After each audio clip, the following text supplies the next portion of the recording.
esta manera damos inicio al Congreso, presentando el primer panel de la jornada, denominada Inteligencia Colectiva, Perspectiva Económica 2025 para el Real Estate. Por favor, invitamos a pasar a los speakers de la primera ronda. Martin Rapp, director de Masterminds.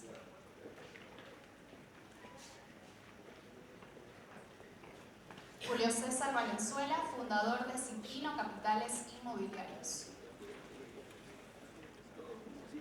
Roger López, director de Captura Consulting. Marcelo Morales, CEO de Itacamba.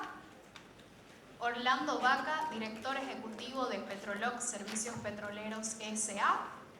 Y la moderadora Carolina Gutiérrez, Country Manager de Chronolife Bolivia.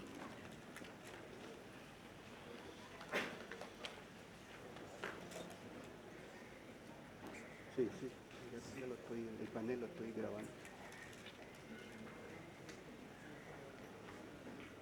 De esta manera damos inicio y cedo la palabra a Carolina.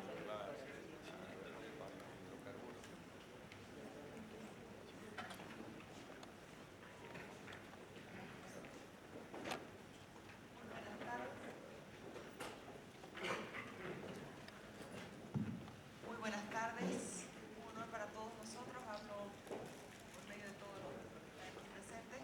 Están nuevamente aquí, gracias Julio César por la invitación. Dada la coyuntura, que es bastante compleja, tema dólares, tema inflacionario, hemos decidido presentar este primer panel con speakers bastante reconocidos justamente en el rubro económico. Vamos a comenzar con Martin Rapp. ¿Quieres presentarlo? Martin, comenzamos con tu exposición, por favor.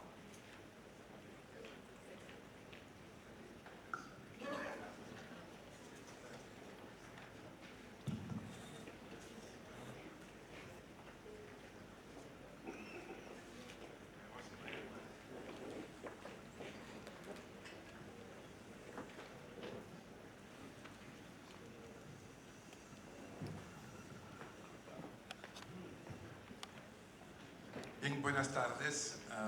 Es un gusto compartir con ustedes este espacio. Gracias por la invitación y gracias por la presentación. Mi tema que me han dado es cuáles son las dinámicas y perspectivas del entorno de negocio. Voy a hablar de 5 cosas. Primero, hasta dónde alumbran los faros, es decir, cuál es nuestra visibilidad, hasta dónde podemos ver y hasta dónde tiene sentido pensar en el futuro. Después hablamos de las 3 luces, como si fuésemos un vehículo: luz corta, luz neblina, luz larga, y después todo esto qué significa para nuestra gestión del negocio. ¿Hasta dónde alumbran los faros? Tuve una conversación con una agencia de calificación de riesgo país y comenzó la charla diciéndome: yo estoy en Nueva York, tú estás en Bolivia. Si esto fuese una serie de Netflix, ¿en qué temporada están? ¿La primera, la segunda? ¿Y qué capítulos hay delante? Decía, buena pregunta, no lo he pensado, pero después lo pensé. Y diría que estamos terminando la primera temporada porque conocemos los protagonistas, conocemos el escenario y conocemos el libreto. Faltan todavía algunos capítulos. El próximo es 6 de junio, cuando ya conozcamos la lista definitiva y por lo tanto los protagonistas que quieren ser los de las siguientes temporadas. La siguiente es el 17 de agosto, cuando los subimos a los pretendientes a la balanza y vamos a ver cuánto pesan. Y la última es en octubre, el 19 de octubre, cuando tenemos la segunda vuelta, y ahí vamos a saber quién es el rey y su corte, de los que van a gobernar el país. Así lo he visto, y de ahí viene la segunda temporada el 8 de noviembre. empieza el estreno de la segunda temporada, nuevo libreto, nuevos protagonistas, nuevos escenarios. Y creo que esta segunda temporada va a durar entre el 8 de noviembre y Carnaval del 26. Esa es la segunda temporada. ¿Por qué? Su color de él. ¿Por qué va a ser hasta Carnaval? Porque en primer lugar Carnaval es el año nuevo primero salió bien. cruceño, ¿verdad? El miércoles de ceniza, pero especialmente porque las expectativas que ahora tienen los actores económicos van hasta ahí. Cuando preguntamos a los hogares cómo están, nos dicen que están mal. Y cuando les preguntamos cómo creen que van a estar en 12 meses, y nos dicen peor. Y ahí seguimos preguntando y les decimos, ¿cómo manejas esa situación? Nos dicen, en agosto va a venir quien va a arreglar esto. Y en noviembre lo va a arreglar. Entonces tenemos una expectativa muy alta de que la cosa se va a mejorar o se va a cambiar a partir de un nuevo ciclo político. El problema es que los liderazgos que tenemos ahora, ninguno pinta muy fuerte como para que podamos decir vamos a tener un liderazgo político suficientemente fuerte como para llevar adelante el ajuste económico que falta. Por lo tanto, ahora en las encuestas estamos entre 22, 25 máximo, el que más tiene. Quiere decir, vamos a tener a lo mejor un presidente que no tenga 50 o 60 o algo así, y por lo tanto va a tener que hacer acuerdos para hacer el ajuste. La pregunta es, ¿qué tal buenas son las capacidades de hacer acuerdos? Eso no nos pone muy optimistas porque lo que hemos visto en la previa, en la inscripción y en las fórmulas, no se ha visto mucha capacidad de acuerdos. Entonces, a lo mejor tendremos alguien o un nuevo gobierno que va a tener que buscar el apoyo y a lo mejor hasta ahí los electorados y las personas dicen, pucha, no voté por él en la primera vuelta, en la segunda sí, porque era mi voto útil, pero es el mal menor. Y al mal menor no le damos mucho tiempo, no le tenemos mucha paciencia. Entonces, eso es una mirada un poquito más adelante en la segunda temporada. Y la tercera, que empieza después de Carnaval, ahí vamos a ver si hay capacidad de hacer unos ajustes más allá de lo urgente, porque si lo vamos a ver enseguida, si el 26 no tomamos decisiones importantes en algunos rubros, podríamos tener problemas muy serios el año 29 y 30. Así estamos ahora, así fue COVID, y así estamos ahora. Ambas son situaciones anormales, son situaciones muy complejas. Ahora la causa es distinta, pero tenemos lo que yo llamaría variaciones extremas. No nos hemos imaginado ni COVID así, ni la que es la situación ahora de esa manera. ¿Cuáles son las velocidades en los ciclos y en las crisis? Dornbusch decía, ese tipo de crisis lleva mucho más tiempo en llegar de lo que tú supones. Y luego sucede mucho más rápido de lo que habrás pensado. No hay linealidad en ese tipo de situaciones, sino hay situaciones en que se aceleran deterioros y después otra vez frenan. Pero lo que vemos ahora es que tenemos variaciones cada vez más extremas. Aquí es el cuadro de la mirada de futuro, hasta donde alumbran los faros. La luz medina hasta el 19 de octubre, cuando conozcamos el nuevo rey y su corte. Después viene hasta mediados, primero febrero, Carnaval, y después viene las decisiones importantes del año 26 hasta mediados del 26. Lo que se haga el 26 tiene mucha repercusión el año 30. Lo que no se haga también. Sus proyectos a lo mejor tienen siempre una temporalidad, sus inversiones tienen una temporalidad, y en esa temporalidad habrá que utilizar la luz correcta.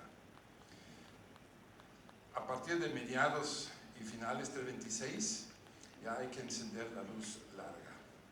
Si miramos la luz neblina, la de ahora, y pondremos el radar político mirando el calendario electoral, tenemos el 6 de junio, próximo capítulo, 17 de agosto, 19 de octubre y 8 de noviembre. Ahí Ahora se ve vamos a vivir a lo mejor acá se ve bien su una cara. inflación de ofertas, ¿no? Cada candidato va a ofrecer algo Por para la ser pantalla. elegido. Es legítimo, es lógico, pero eso también genera mucha expectativa. Y esa expectativa después hay que cumplirla. Y cuando la expectativa es muy alta y no se cumple, la caída es muy grande. Y las En la paciencias pantalla, ¿no? sociales son muy pocas. Basta de realidades, queremos sueños. El otro dice, la realidad, cuando se la abandona, tiene formas más eficaces de vengarse. Entonces aquí hay un mensaje que dice, cuidado con las expectativas, cuidado con que esto es magia y que un nuevo gobierno con el poder de la magia nos va a resolver todo rapidito.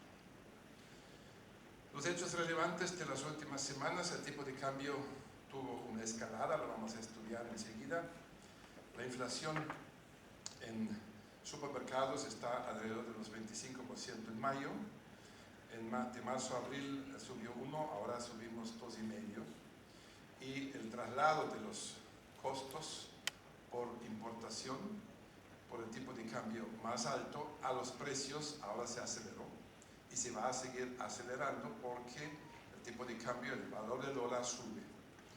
Y tenemos un reciente decreto, el 5403, que modifica las tasas de interés para el sector productivo, que también va a tener impacto en nuestro negocio. Miramos un rato el tipo de cambio. Tenemos un tipo de cambio oficial, el azul. Teníamos dos paralelos, los paralelos del sistema financiero, con qué valor los bancos compran los dólares a los exportadores, con qué valor los venden a los importadores y cuáles son las tasas, el tipo de cambio que se aplica a las tarjetas, y teníamos los billetes.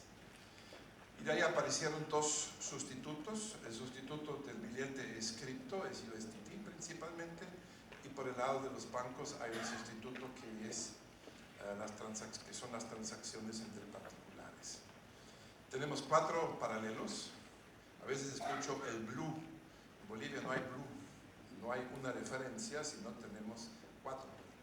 Y cada uno de los 4 tiene otra evolución. ¿Por qué? Porque cada uno tiene otra fuente y otra aplicación de las divisas.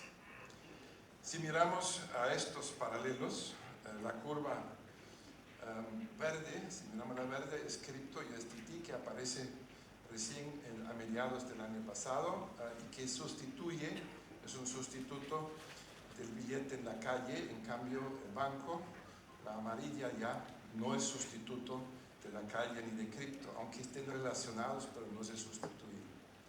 ¿Qué ocurrió en el último tiempo? Subimos muy fuerte. Aquí teníamos una escalada. Había estabilidad en la calle y se abrió una brecha entre la calle y los bancos. Los bancos tenían una menor oferta de dólares por el agro y el oro especialmente. Y en cambio la calle tenía otra dinámica de su mercado.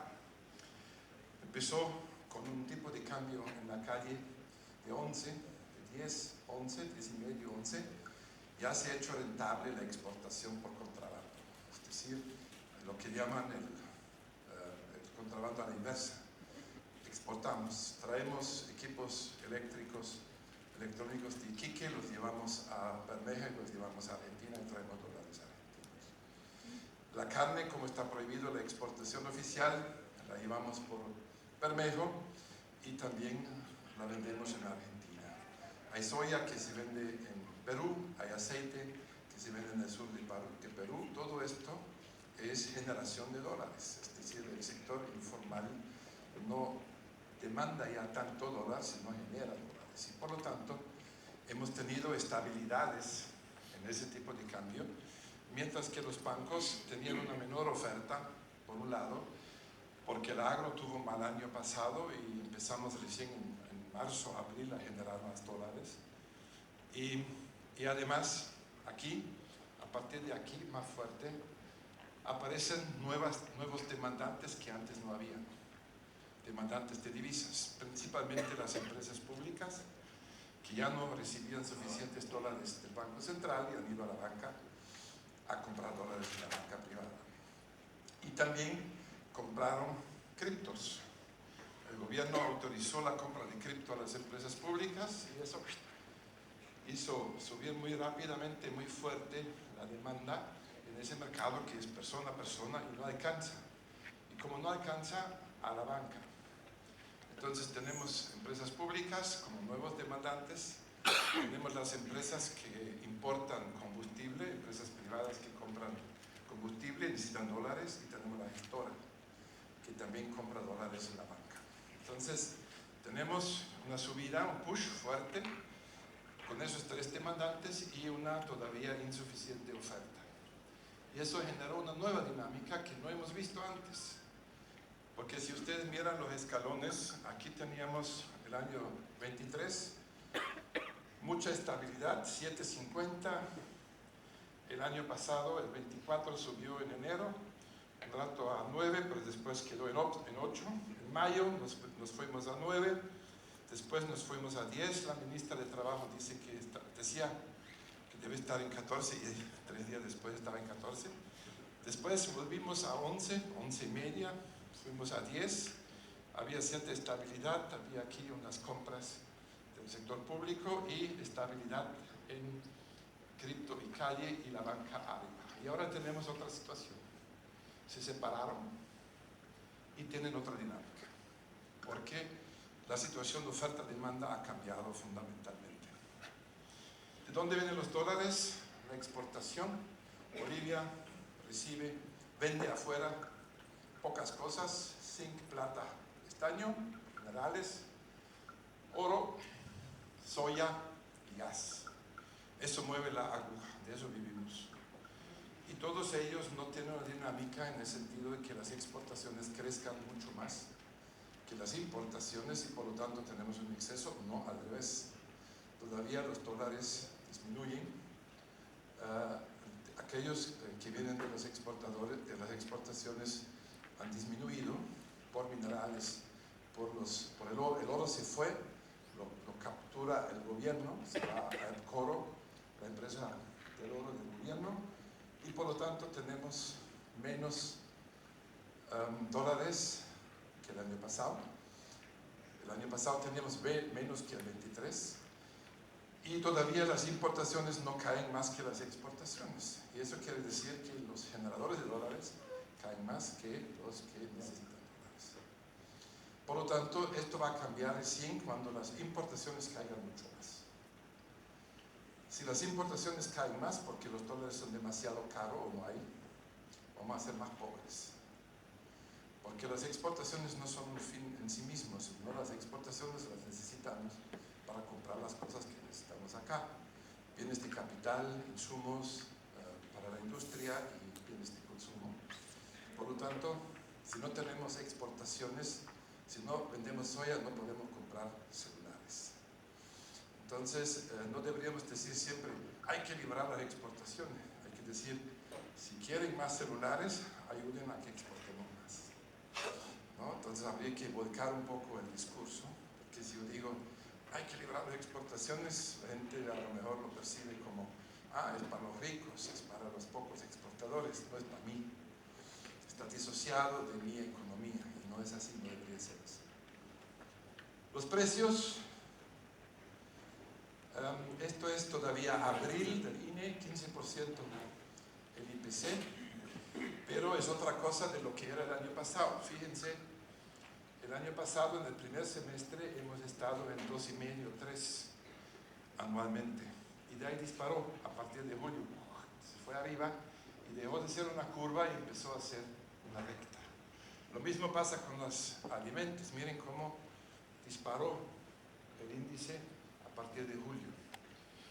Cuando empezó a disparar, preguntamos qué pasa, por qué ahora la inflación toma vuelo. Y pregunté a uno que sabe mucho y me dice, las empresas bolivianas han mirado su primer semestre del año pasado y especialmente han mirado el Q2 y han visto que tiene una pérdida muy fuerte de capital de trabajo. ¿Por qué? Porque no podían pasar el costo mayor por la importación más cara a los precios. Y no subieron los precios. Si yo compro caro y vendo, no aplico eso a los precios, voy a perder capital de trabajo y después voy a perder flujo. Y vieron esa pérdida de capital de trabajo y decían, tengo que aumentar el precio, como sea. Porque si no, voy a quebrar, a la larga voy a quebrar. Y de ahí empezó la discusión, ¿debería subir o no debería subir? He visto varias discusiones que han sido muy interesantes. Uno decía, ¿cómo? Si tú quieres subir o trasladar el costo al precio, voy a perder market share. Porque mi competidor no me sigue. Yo subo y el otro no me sigue y voy a dejar de vender. Mi P por Q, P subo, precio, y el Q, cantidad vendida, cae. Así que no voy a subir, porque me tengo que defender, porque si no, me quita mi cuota de mercado el competidor. Es más o menos como si yo soy el que quiere subir el precio y mi competidor no me sigue y yo ahora el competidor me agarra de la mano y entre los dos vamos al abismo. Y llegando al abismo nos empujamos y abajo los dos. ¿Qué es más importante? ¿Defender el margen o defender el share? Margen, ¿por qué? Porque el margen, si no lo tengo, lo perdí para siempre. El share lo recupero. Si soy bueno, lo recupero. Entonces nuestra gestión, y en esto machucaría, nuestra gestión debería concentrarse en el P por Q reposición. En esas fórmulas. Si subo mucho el P, me quedo fuera del mercado. Si no subo el P, me quedo fuera del margen. Entonces una línea súper delgada que se mueve todos los días. Entonces la empresa o el negocio debería tener un comité P por Q y debería observar todo el tiempo el aumento del costo. Y el costo es reposición. Y mirar qué pasa con el Q.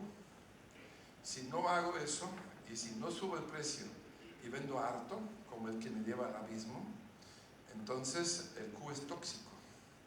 Si vendo mucho más, mientras más vendo, más rápido voy a quebrar, ¿no? Es decir, la cantidad vendida por debajo del precio de reposición me condena a muerte. Esa es una ecuación muy difícil porque no es fija. Anteriormente, cuando no teníamos esos problemas, subimos los precios o no los subimos y no pasa nada. Ahora sí hay que controlar. Esto es la inflación, ¿no? Aumento de los precios de los productos en bolivianos. Eso es en dólares. Quiere decir cuánto costó un pan hace un año y cuánto cuesta ahora en dólar.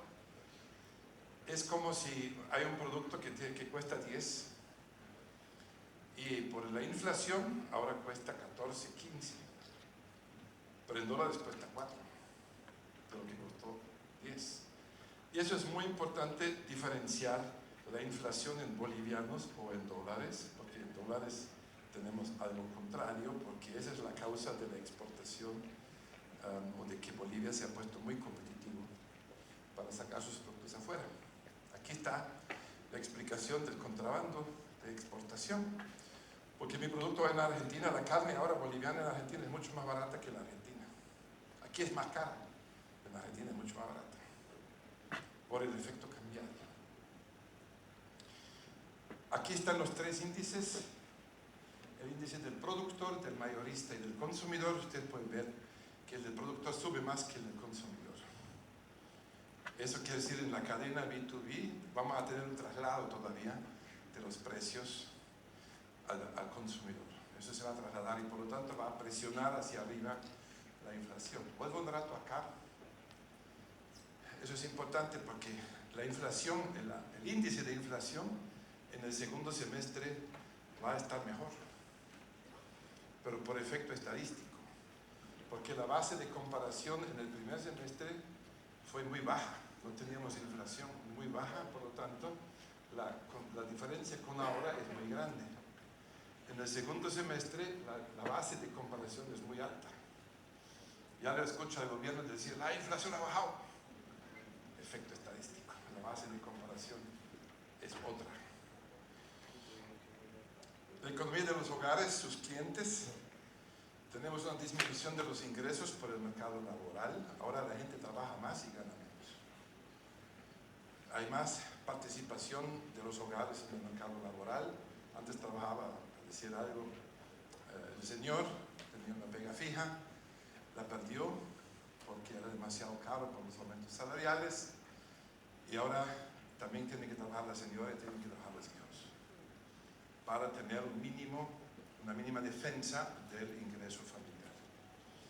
La inflación come el poder adquisitivo. Hemos tenido un aumento salarial de 10 y 5, que es bastante bajo si no miras la inflación, y tenemos un endeudamiento de los hogares. Eso estamos mirando con Roger.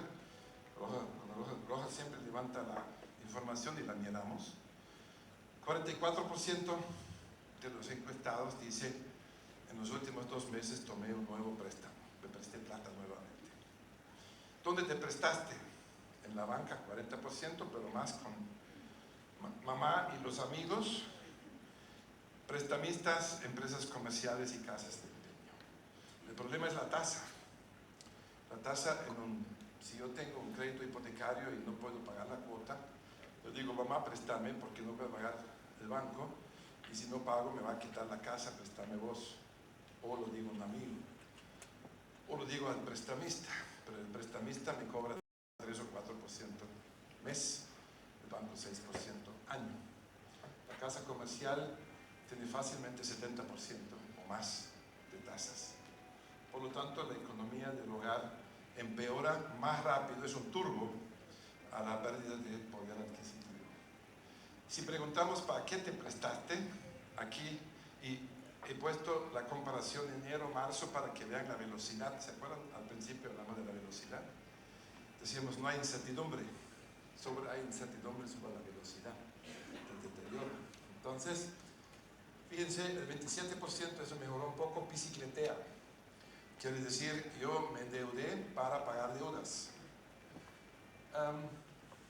Salud, colegio, esto es invertir, servicios básicos y alimentos y bebidas. Estos hogares están prestándose plata para el gasto corriente básico del hogar.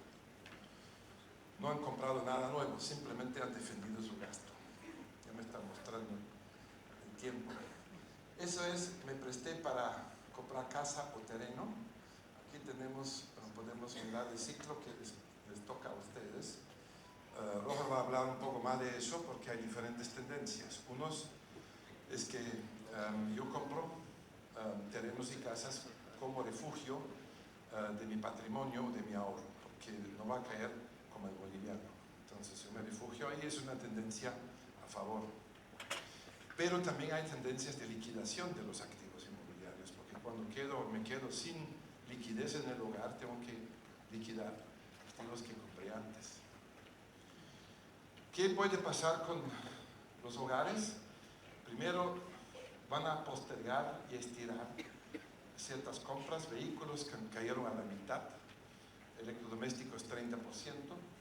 Entonces empiezo y digo, ese auto o la heladera tiene que aguantar un año más. Después ajusto donde puedo ajustar, en vez de jamón compro mortadela, en vez de carne como un fideo.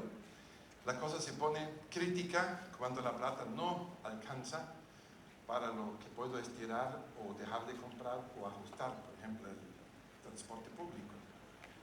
Yo tengo que pagar mi micro para llegar a mi trabajo, tengo que llevar 2,5 o 3 bolivianos, no me queda otro, no lo puedo ajustar. Y ahí la situación social se va a poner difícil. Como ven los hogares del futuro, 41% dice que estamos mal y 36% que vamos a estar peor.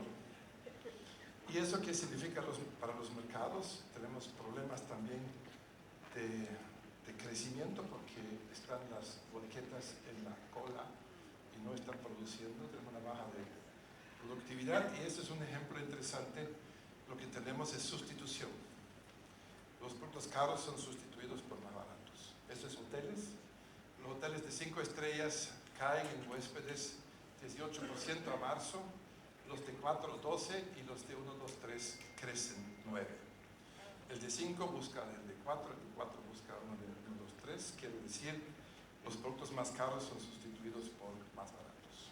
Quiere decir, si ustedes no tienen un portafolio que tiene diferentes tipos de precio y diferentes tipos de calidad, no van a poder vender. Tienen que ajustarse a las segundas, terceras, cuartas marcas. Bolivia era un país de primeras marcas, ahora va a ser un país de segundas, terceras o cuartas marcas. Por lo tanto, mi portafolio tiene que ajustarse a eso. El 23 el gobierno sacó un decreto que sube las tasas activas para el sector productivo de 6 a 10%. Eso aumenta el costo financiero y necesitas recalcular tus inversiones, pero todavía la plata es barata, ¿no? Es decir, si tú miras la inflación, una inflación de 15, 20 hasta 25, con 10% todavía estás con dinero barato. Los escenarios para este año, ese es un año político. La economía es una variable dependiente de la política y lo social depende de lo económico, de la situación de los hogares. Pero cada sector es otro cuento. Si yo soy importador puro como los autos, tengo otra situación que el soyero que exporta y genera divisas. Y el rubro, que es el espacio competitivo, tiene otra realidad. En su sector, el que construye edificios tiene otro mercado que el del condominio o el comercial, y el de Equipetrol tiene otra realidad que los del sur. El mercado inmobiliario es el más segmentado de todos los mercados, por lo tanto no vale cuando decimos hay burbuja o no, depende de dónde, qué tipo de inmueble, qué tipo de proyecto tengo. No hay que hablar en general. Los escenarios son, pensábamos el uno, que este año va a ser como el año pasado, la misma tendencia, no ocurrió. Después pensamos también que podría deteriorar la situación. La inflación de 3 se fue a 15 y ahora estamos en la desalineación aguda, que decir, ya no funcionan ni los rangos, porque no tiene sentido de decir la inflación es 15, ¿no? Tiene que estar entre 12 y 18.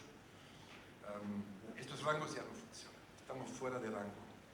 Y ahí tenemos miedo de cambios disruptivos, que el tipo de cambio se vaya a 300, la inflación a 40 o más, es decir, que salgamos completamente de lo que conocemos. Eso sería disrupción.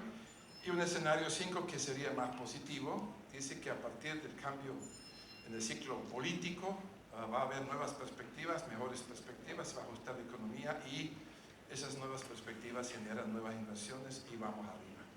Aunque quizá no inmediatamente, pero más adelante. Escojan el que más sentido le hace. No sabemos qué va a pasar, sino lo que puede pasar. Cualquiera de los 5 puede pasar. El arte es estar preparado para cualquiera y situarnos donde más probable vemos la cosa. Voy a repasar más rápido porque ya me corta el micrófono Carolina. En la política habrá que mirar más allá de los procesos electorales, más interesa quién puede gobernar y tenga la fuerza de hacer el ajuste después de las elecciones. La ventana, como dijimos, está abierta entre noviembre y febrero y más que la calidad de los programas, es la capacidad de implementar el programa. No me interesa tener un programa súper si no tengo la fuerza, el liderazgo para implementarlo. En las empresas vamos a tener una concentración de la oferta, menos empresas, más sólidas. La heurística 15-10-5 dice que cuando en su rubro al inicio de la crisis habían 15 empresas, después de esta crisis van a quedar 5. 10 van a desaparecer. Pero estos 5 van a estar mejor que antes, porque se quedan con los mercados de los otros. En lo social hay que estar preparado para estallidos. Va a haber una acción muy fuerte con el nuevo gobierno de lo que llamamos las corporaciones, los transportistas, los gremialistas, los cooperativistas, de oro, los cooperativistas, etc., ellos van a presionar muy fuerte y vamos a ver cómo esto se resuelve. Los que creen que la situación económica de la familia va a mejorar por el gobierno, el 70% dice no, el gobierno es incapaz. Y el 46% dice, si la situación de mi hogar no mejora mucho más adelante, voy a la calle, voy a bloquear, voy a hacer consulta. Es una conflictividad latente muy alta. Mientras tanto tenemos que aguantar, esa es la venta de antidepresivos y de inductores de sueño. Mire, no hemos dormido en COVID y estamos muy deprimidos. Esto es importante porque eso tiene que ver con el humor social, o sea, si no puedo dormir porque no sé cómo pagar mis cuentas el día siguiente, eso es un factor muy importante del bienestar de la familia. Bajó, se regularizó y ahora empezó, el año pasado empezó a subir. Ahora estamos mirando los números hasta abril y no pintan bien. Para terminar, ¿por dónde tendríamos que ir? Esto es muy importante. No es lo que no sabes que te va a meter en problemas. Es lo que sabes con certeza y simplemente no es así. Lo que sabemos viene de otro ciclo. Tenemos 15 años de otro ciclo y a lo mejor lo que sabemos corresponde al ciclo anterior, pero no al que viene. Por lo tanto, cuando alguien le dice, no, esto es así porque siempre fue así, no, lo que va a venir no es como siempre era, es muy distinto. ¿Por qué? Porque vamos a tener variaciones extremas. Lean este libro, Taleb, el cisne negro, se llama Antifrágil, es el libro para este momento y para nuestra situación. En el libro hay un capítulo bonito que habla de George y de John, creo que uno es taxista y otro tiene un empleo formal. ¿Cuál de los dos está más preparado, mejor preparado para variaciones extremas? ¿El taxista o el que tiene un empleo fijo? El taxista, ¿por qué? Exacto, ya sabe que a lo mejor en la noche no tiene nada, está preparado, como dice, para las variaciones extremas y se va a defender. Por eso el sector informal es mucho más rápido y se defiende mucho más rápido en las crisis que el sector formal. Aprendamos de los informales. La conclusión, la crisis eliminará empresas frágiles, los robustos van a sobrevivir, pero no van a prosperar, y los antifrágiles van a ser los que se aprovechan de la nueva situación. Vamos a tener devaluación, inflación, caída del crecimiento, caída de las ventas, ausencia de medidas del gobierno, variaciones extremas. Así va a ser, ya no así. En un mundo inestable, la mejor estrategia no es adivinar el futuro, sino diseñar una empresa que prospere en las nuevas condiciones. Frágil significa que mi modelo de negocio solo funcionaba en las anteriores condiciones. Robusto es que la empresa o el modelo resiste choques externos porque diversifica ingresos, fortalece sus cadenas y tiene reservas de liquidez. Y los antifrágiles no solo resisten variaciones extremas, sino se benefician del desorden y de la inestabilidad. ¿Por qué? Porque hacen un upgrade en su portafolio, buscan nuevas geografías y cambian su modelo de gestión. Cuando leía de vuelta este libro, estaba en una cola en la avenida Beni, esperando gasolina, a las 11 de la noche. Y miré a la derecha y había una casa con un portón abierto y un letrero. En ese letrero decía, pase, aquí hay empanadas, café, baño y wifi gratis. Bueno, dice, voy a entrar y voy a preguntar cuál es el modelo de negocio. Entro y estaba el señor mirando la tele y otros comían en una mesa. Le digo, ¿qué tal? ¿Cómo va? Oiga, me dice, ojalá nunca llegue gasolina. Porque estoy vendiendo la gloria. Este es antifrágil. Es antifrágil. Él entiende la oportunidad del desorden. Él se beneficia del desorden. Si tenemos un boliviano mucho más barato, podemos sacar cosas que antes no podíamos sacar cosas. Tarea para la casa, para la charla en la noche. Su empresa, su negocio, su proyecto es frágil, es robusto o es antifrágil. ¿Qué le hace frágil? ¿Qué le hace robusto? ¿Y qué le haría antifrágil? Si es frágil, chao.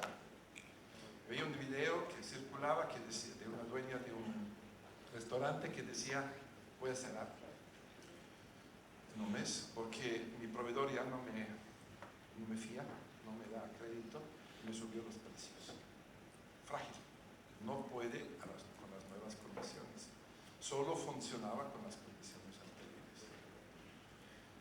Bien, y no solamente mitiguen, ¿cómo me hago antifrágil? Busco un nuevo portafolio, muevo mi portafolio, no solamente mitigo mis riesgos y mis pérdidas, buscando dólares, etcétera, sino muevo mi portafolio, me integro en la cadena, sustituyo importaciones, controlo mi cadena, busco mi margen, veo una nueva geografía, me voy donde no he ido antes y adecuo mi tamaño, mis estructuras.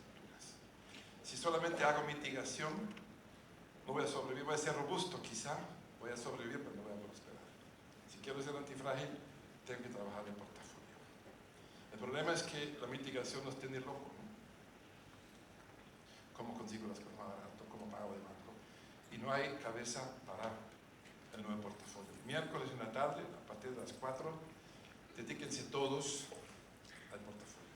Buenas ideas, nuevas pistas. Si no lo hacen, pueden ser frágiles o robustos y mueren. En un mundo inestable, la mejor estrategia no es adivinar el futuro, sino diseñar una empresa que prospere en las nuevas condiciones resultante de las variaciones extremas. Trabajen mucho, margin share, lo que hemos hablado, y cuiden su flujo de caja, ¿no? Es decir, no miren tanto su estado de resultados, sino miren el flujo. Las empresas mueren por flujo, no por mal estado de resultados. En un año, Bill Gates dice que quiere tener siempre 12 meses sin ingresos, caja para 12 meses sin ingresos. Bien, Nelson Mandela decía: yo nunca pierdo, a veces gano y a veces aprendo. Muchas gracias.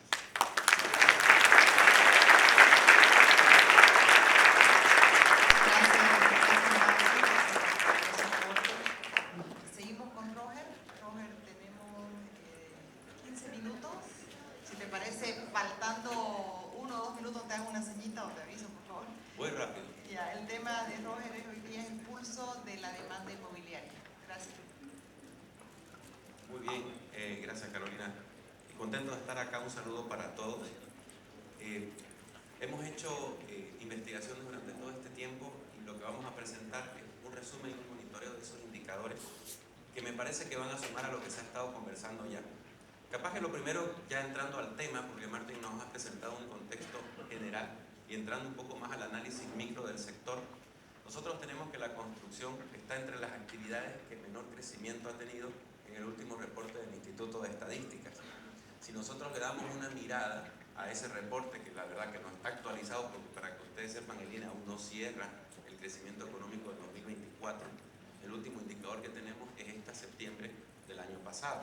A septiembre del año pasado íbamos creciendo con el PIB al 2% y teníamos en 2.5 la construcción, que obviamente está por encima de este promedio porque las exportaciones netas son las negativas que nos tumban el promedio al 2%, pero démosle una mirada y sepamos que estamos en un sector que ya está con un crecimiento menor al que tienen otras actividades económicas. Y además de eso, un crecimiento que está principalmente sostenido en base al consumo final de los hogares, que el Producto Interno Bruto lo podemos desagregar en sus partidas: consumo de los hogares, gasto del gobierno, inversiones, exportaciones, importaciones. Fíjense que está casi todo en rojo, los invito a ver la lámina en la parte izquierda, y que el crecimiento del gasto de los hogares es el único que está alineado en positivo y que nos está apalancando un crecimiento de varias categorías, una de ellas es la construcción. Seguramente los que están en el rubro saben que las obras públicas no están con buen performance, ¿no? Pero desde el lado de la oferta, si le damos una mirada también, hay otro indicador que nos permite ver un poco la tendencia y tiene que ver con la aprobación de los metros cuadrados para construir. Si miran la lámina van a ver la tendencia proyectando el enero del 2023, el enero del 2024 y el enero del 2025, y en general las distintas oscilaciones cada mes nos están mostrando que tenemos un decrecimiento también en el orden del 24% en estos periodos que les he marcado en cuanto a los metros cuadrados registrados para construir. Así que la oferta también de proyectos nuevos que está desacelerándose. Supongo que Julio nos va a compartir bastante sobre esa información. Y estoy hablando en general, no les estoy hablando de Equipetrol, porque les encanta a ustedes pensar en Equipetrol, el Uruguay, el Avance, pero en general hay más, ¿no es cierto? Y en el resto de las ciudades también tenemos La Paz, tenemos El Alto, tenemos Cochabamba, y cada territorio tiene una dinámica distinta, y cada tipo de propuesta de obra tiene una dinámica distinta, y cada tipo de segmento de consumidores también tiene una dinámica distinta. Voy volando. La confianza del consumidor nos parece que es un tema muy interesante, y vamos a abrir esta lámina que nace justamente de las preguntas que ya nos compartió Martín. ¿Cómo siente que está la economía actualmente y cómo cree que va a estar en los próximos 12 meses? Y tienen dos subíndices en esta lámina. Tienen en color azul lo que serían las expectativas de cómo creen que va a estar en los próximos 12 meses. Tienen en la curva roja cómo sienten que está actualmente la situación, y el promedio entre ambas, que es la curva naranja, es el índice de confianza al consumidor. Ese índice de confianza tiene una línea, un benchmark en el 100%, que corta la gráfica. Este es un índice de la Universidad de Michigan que nos dice que cuando el índice de confianza está por debajo de esos 100 puntos, nosotros tenemos una contracción del consumo. Es decir, el agente económico, el consumidor, va a tender a gastar menos de lo que gasta normalmente. ¿Y hacia dónde va ese consumo menor? En general va hacia todos los bienes y servicios que compra, pero comienza principalmente con el tercer anillo y el segundo anillo. ¿Qué quiere decir? Obras de mayor desembolso o inversiones de largo plazo. Productos duraderos, semiduraderos, etc., ¿no? Por ahí viene principalmente el ajuste. Y nosotros estamos viendo una tendencia muy interesante. Vemos que en el 2020, antes estábamos en positivo, pero ojo, esto también me gusta decirlo mucho, este país es noble. Más allá de lo que hemos visto y de la situación que estamos nosotros teniendo de complejidad, esto viene desde el año 2018. Desde el año 2018 todas las variables se han ido deteriorando y hemos tenido tiempo de reaccionar, ¿no? Así que vamos a seguir en ese camino, no va a ser tan duro el aterrizaje. Pero sí, el 2020 la pandemia nos cae, tenemos una contracción del índice de confianza que se recupera y alcanza un pico en el segundo trimestre del año 2022. Hasta esta fecha nosotros pensamos que la estábamos recuperando la economía, que íbamos a partir hacia adelante fantástico, pero ahí viene un deterioro. Y desde ahí, si ustedes se dan cuenta, caen todos los indicadores, y caen hasta que tenemos en 2023 un pico, que esto es cuando comienza la crisis cambiaria, viene el problema del Banco Fácil.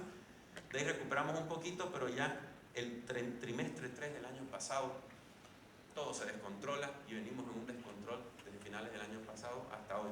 Y el índice de confianza del consumidor está ahí abajo, ¿no? Está en un 56%, que está por debajo del 100%. ¿Qué significa esto?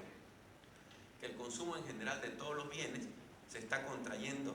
En términos generales, el gasto del hogar se está replanteando, y el consumidor está revalorizando, cambiando sus hábitos de compra, sus actitudes, percepciones en toda categoría de productos, incluso en la que ustedes están, que son los desarrollos inmobiliarios. Luego tenemos una pregunta: ¿qué es lo que le está preocupando o por qué la confianza está deteriorándose? Y hay algunas variables que normalmente traqueamos, y las que más se han acentuado y las que más han disparado esta desconfianza del consumidor tiene que ver con la pérdida de sus ingresos. Para él, crisis económica es que estoy ganando menos y al mismo tiempo que los precios están subiendo. En pocas palabras, tiene una doble presión a su ingreso disponible que le restringe el consumo. Ahora, fíjense ustedes la tendencia y cómo ambas variables tienen un crecimiento bastante acentuado. Por lo tanto, la preocupación del consumidor es alta, ¿no? Y está palpando definitivamente que está con menos dinero para consumir. En general, nosotros, entre la caída de los ingresos y entre la inflación, consideramos que su ingreso disponible en la matemática simple de las encuestas ha caído un 40%, ¿sí? O sea, tiene 40% menos de capacidad de compra. Bien, entonces nosotros tenemos un consumidor con estas características, pero el consumidor tiene distintos segmentos, y en el desarrollo de ustedes, en los negocios de ustedes, hay dos variables que son críticas: la capacidad de ingreso o el nivel socioeconómico de los hogares, y al mismo tiempo su ciclo de vida. En base a ambos elementos solemos nosotros hacer una propuesta comercial, la cantidad de departamentos, la ubicación, la zona, etc. Bueno, yo les presento acá, quería traerles esta lámina, que estos son los protagonistas de la película. Tienen ustedes una pirámide con 6 niveles socioeconómicos, y ustedes tienen ahí en esa misma lámina su respectivo peso, ¿no? Y si lo llevamos a número de hogares, esto está representado a nivel del eje. las ciudades de Santa Cruz, La Paz, El Alto y Cochabamba. No tiene nada que ver con provincias, ni áreas rurales, ni departamentos fuera de estos 3 departamentos del eje. Pero en estas 3 ciudades del eje nosotros tenemos alrededor de 980.000 hogares que están compuestos de esta manera, y en conversaciones con ustedes, cuando les pregunto qué tipo de vivienda o de qué desembolso estamos hablando para cada uno de estos estratos, sale esta parte de acá, ¿no? Aproximadamente eso es lo que ellos tratan de responder. Entonces, ¿están estos pisos de la pirámide afectados de la misma manera en la coyuntura en la que están viviendo y están comportándose de la misma manera en lo que tiene que ver con la compra de inmuebles? Esa es la pregunta que capaz nos convenga hacer. Bueno, pero de esos 980.000 hogares, hay 421.000, el 43%, según el INE, que no tiene casa. Y si ustedes sacan las valorizaciones, tenemos un mercado potencial de 20.000 millones de dólares para venderles bienes inmuebles que en un promedio están en los 60, 70.000 dólares, ¿no es cierto? Por supuesto, habrán segmentos como el ABC1, que es el segmento alto, que compra viviendas de 500.000 dólares, pero habrán también hogares de base de pirámides que compran productos inmobiliarios por valor de 15 o 20.000 dólares, ¿no? No hablemos del tipo de cambio, por favor, porque esa es otra discusión. Pero en general va por ahí. Entonces, 40% de la demanda de estos 20.000 millones, cerca de 8.000 millones, está en la parte superior de la pirámide. Para las personas que trabajan en negocios de bienes raíces, agentes inmobiliarios, que deben haber varios acá, es ahí donde normalmente se mueve el negocio. De hecho, el desafío de un broker está en cómo penetrar a la base de la pirámide, pero no están ahí normalmente trabajando. Por eso es que cuando nosotros analizamos el segmento inmobiliario y nos dejamos llevar por lo que vemos en nuestro círculo más cercano, o en la burbuja en la que vivimos, o con las personas que conversamos, normalmente estamos hablando de los segmentos altos y medios en la parte superior de la pirámide, donde hay todavía capacidad de ahorro, donde hay todavía liquidez y donde hay todavía movimiento a nivel del negocio inmobiliario, ¿no? Entonces, por eso quería presentarles esto. Sin embargo, en el gran panorama, nosotros tenemos la clase media baja, la baja ascendente y la baja popular, que representan más del 60% de los hogares, donde no tenemos esa capacidad de movimiento que nos gustaría. De ahí que siempre estamos pensando en Urubó, Lavance o Equipetrol, ¿no? Y esto es una pregunta que solemos hacer de intención de compra. Voy a venir acá para que variar un poco. En la intención de compra, cuando usamos una encuesta y le preguntamos a las personas si están interesados o predispuestos a comprar un bien inmueble en los próximos 12 meses, tenemos esa respuesta. Y los invito a sumar la parte verde de las barras, lo que nosotros llamamos los 2 valores más altos de la escala, que es la actitud favorable para la compra de una vivienda. Y el año 2024 la teníamos en el 29%, y el año 2025 la tenemos en el 23%, ¿no? Entonces hay una caída leve en la intención de compra. Pero ¿por dónde está esa contracción? Si le damos una mirada, esta intención de compra, más allá de plantear un decrecimiento, está muy apalancada en la clase baja, ¿no es cierto?, el desánimo, y en la clase media alta la mayor intención de compra. Eso que ustedes ven, el segmento D, acuérdense, es la base de la pirámide, el C3 es la media baja, el C2 es la media típica y el ABC1 es la clase alta. La clase alta, si ustedes suman el 28 y el 21, tenemos 49% de hogares de ingreso alto, para que más o menos entendamos que es un hogar que percibe arriba de 30.000 bolivianos al mes de ingreso. Ese hogar sí está buscando activamente una solución habitacional. Presumiblemente porque tiene la capacidad de ahorro, tiene la liquidez y además capacidad de endeudamiento, por lo tanto tiene las condiciones servidas para aprovechar una coyuntura. Pero la clase media típica, que eran el 12% de los hogares, que son hogares que están percibiendo aproximadamente 15.000 bolivianos al mes, también tienen intención de comprar un inmueble, el 37% de ellos. Pero de ahí para abajo, nosotros tenemos una demanda que no tiene la capacidad que tienen estas otras 2 barras para poder reaccionar, pero son muchísimos, ¿no? Y capaz que ahí nosotros tengamos oportunidades para ver y desarrollar. Bueno, y comprar inmuebles es una opción más atractiva para invertir en Bolivia. Fíjense que esta pregunta ya las presenté el año pasado, no la he podido actualizar, sería interesante, se los prometo actualizar, pero en algún momento les hicimos la pregunta, esto en marzo del año pasado, y le preguntamos si tuvieras bolivianos para invertir, ¿qué harías con ellos? Y la principal opción de inversión para la gente del segmento alto, invito nuevamente a ver las columnas, el nivel socioeconómico alto, su primera opción para invertir era la compra de inmuebles, ¿sí? Y la compra de dólares. mientras que para los segmentos más bajos la principal opción era compra de lotes, y eso tiene que ver mucho con el desembolso de estos productos. Bueno, las conversaciones que tenemos, no hay motivo para pensar que esto haya cambiado. Las personas que están en el rubro sienten que hay gente de nivel socioeconómico medio superior que está buscando activamente opciones de compra. No sabemos si van a haber quienes quieran vender, pero al menos están buscando la compra. Y esto es lo que le presentaba a Martin, que es el nivel de endeudamiento. Lo voy a pasar rápido, simplemente me quedo con una idea. A lo largo del tiempo, fíjense, el 31% de las personas tomaba algún tipo de préstamo. En la pandemia subió al 53%.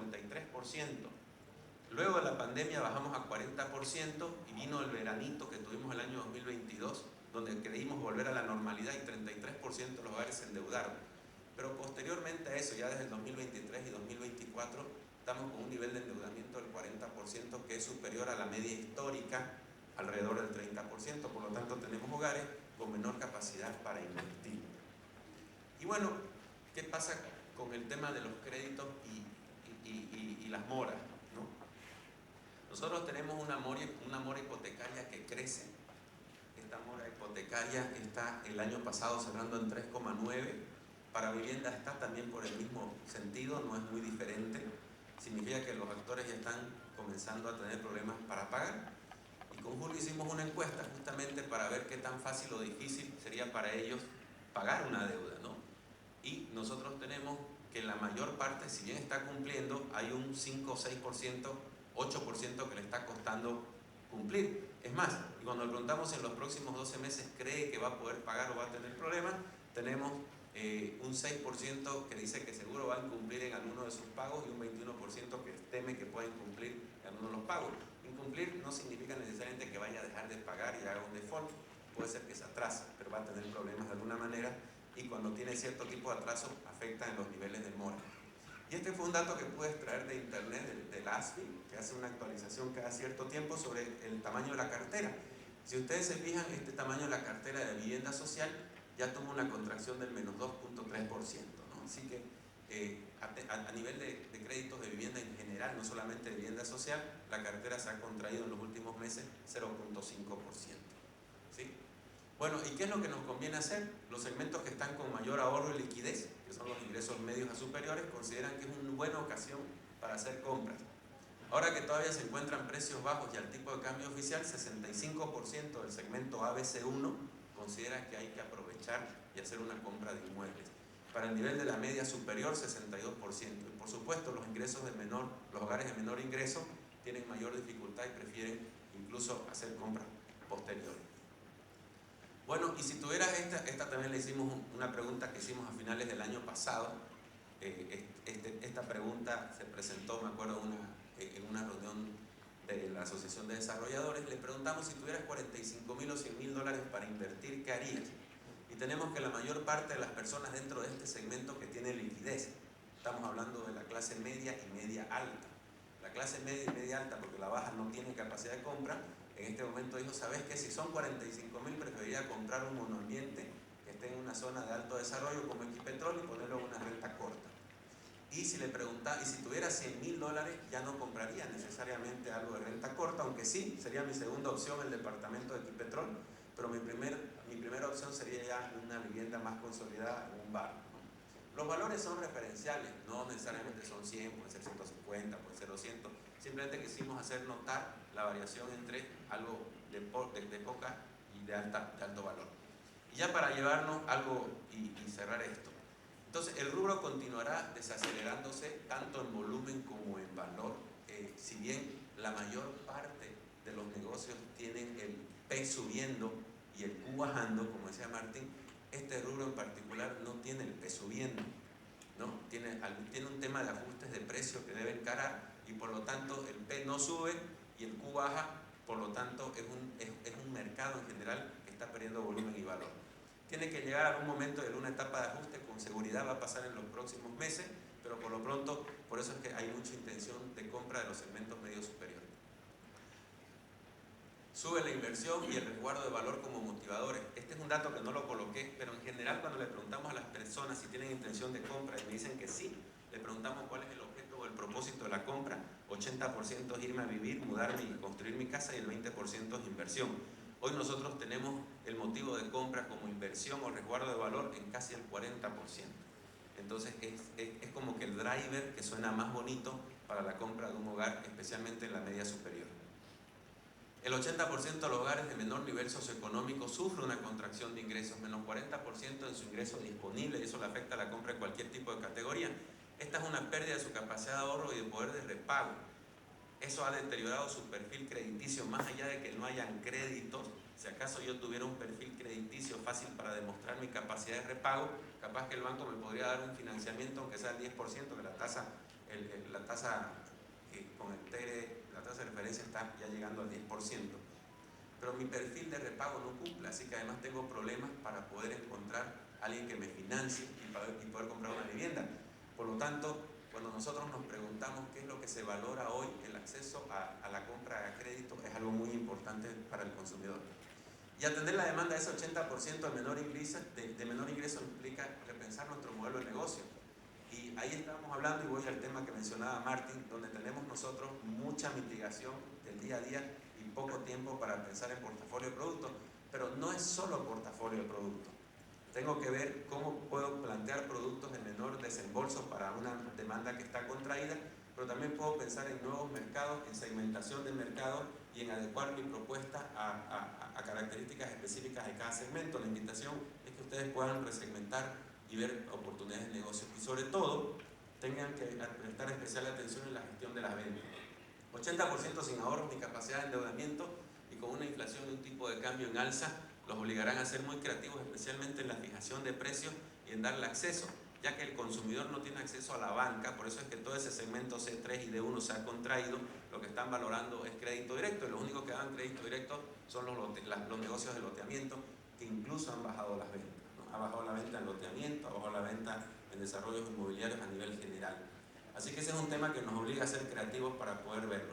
Y el shopper promedio, ¿y por qué voy a hablar del promedio? Porque normalmente nos movemos en la clase media superior, que es el 18%, pero el otro 82%, que es el promedio, replantea su árbol de decisión de compra, ¿no? Entonces tienen que dar una mirada a ustedes con mucho más foco al precio, y esto es en todas las categorías de productos que nosotros analizamos.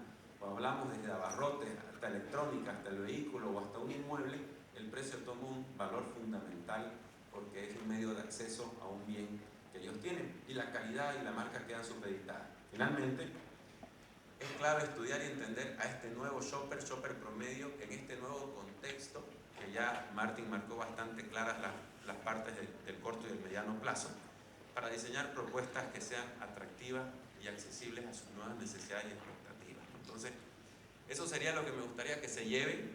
Ha sido un placer, y bueno, cualquier duda lo podemos ver después.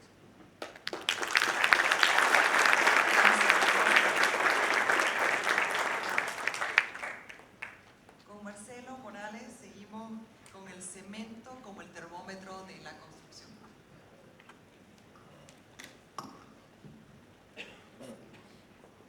Gracias, Carol. Muy bien.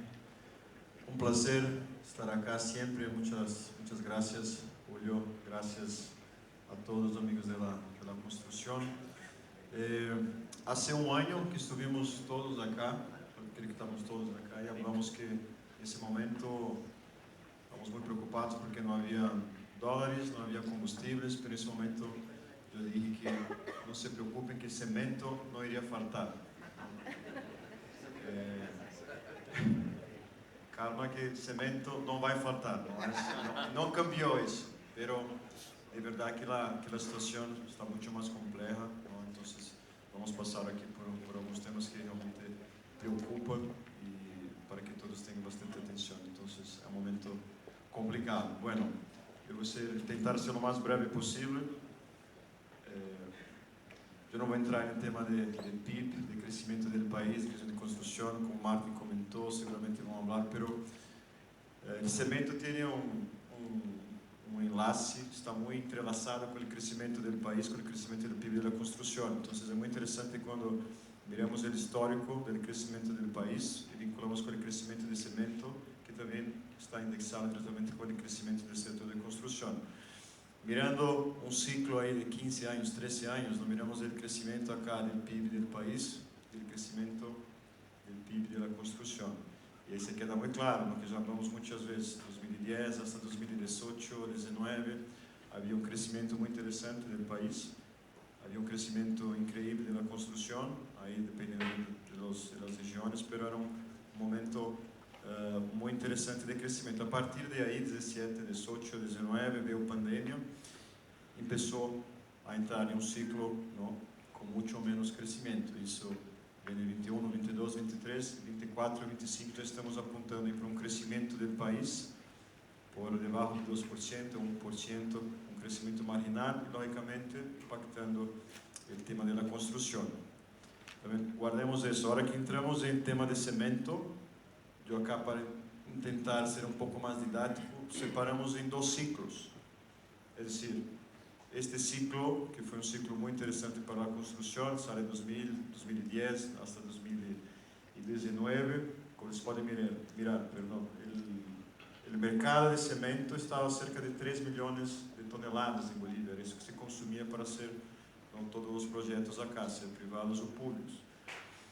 2019, con un crecimiento ahí por arriba de 4%, a veces llegó a 7% en un año, llegamos a un mercado de consumo de cemento de 4 millones, un crecimiento de cerca de 30% en estos años, fantástico.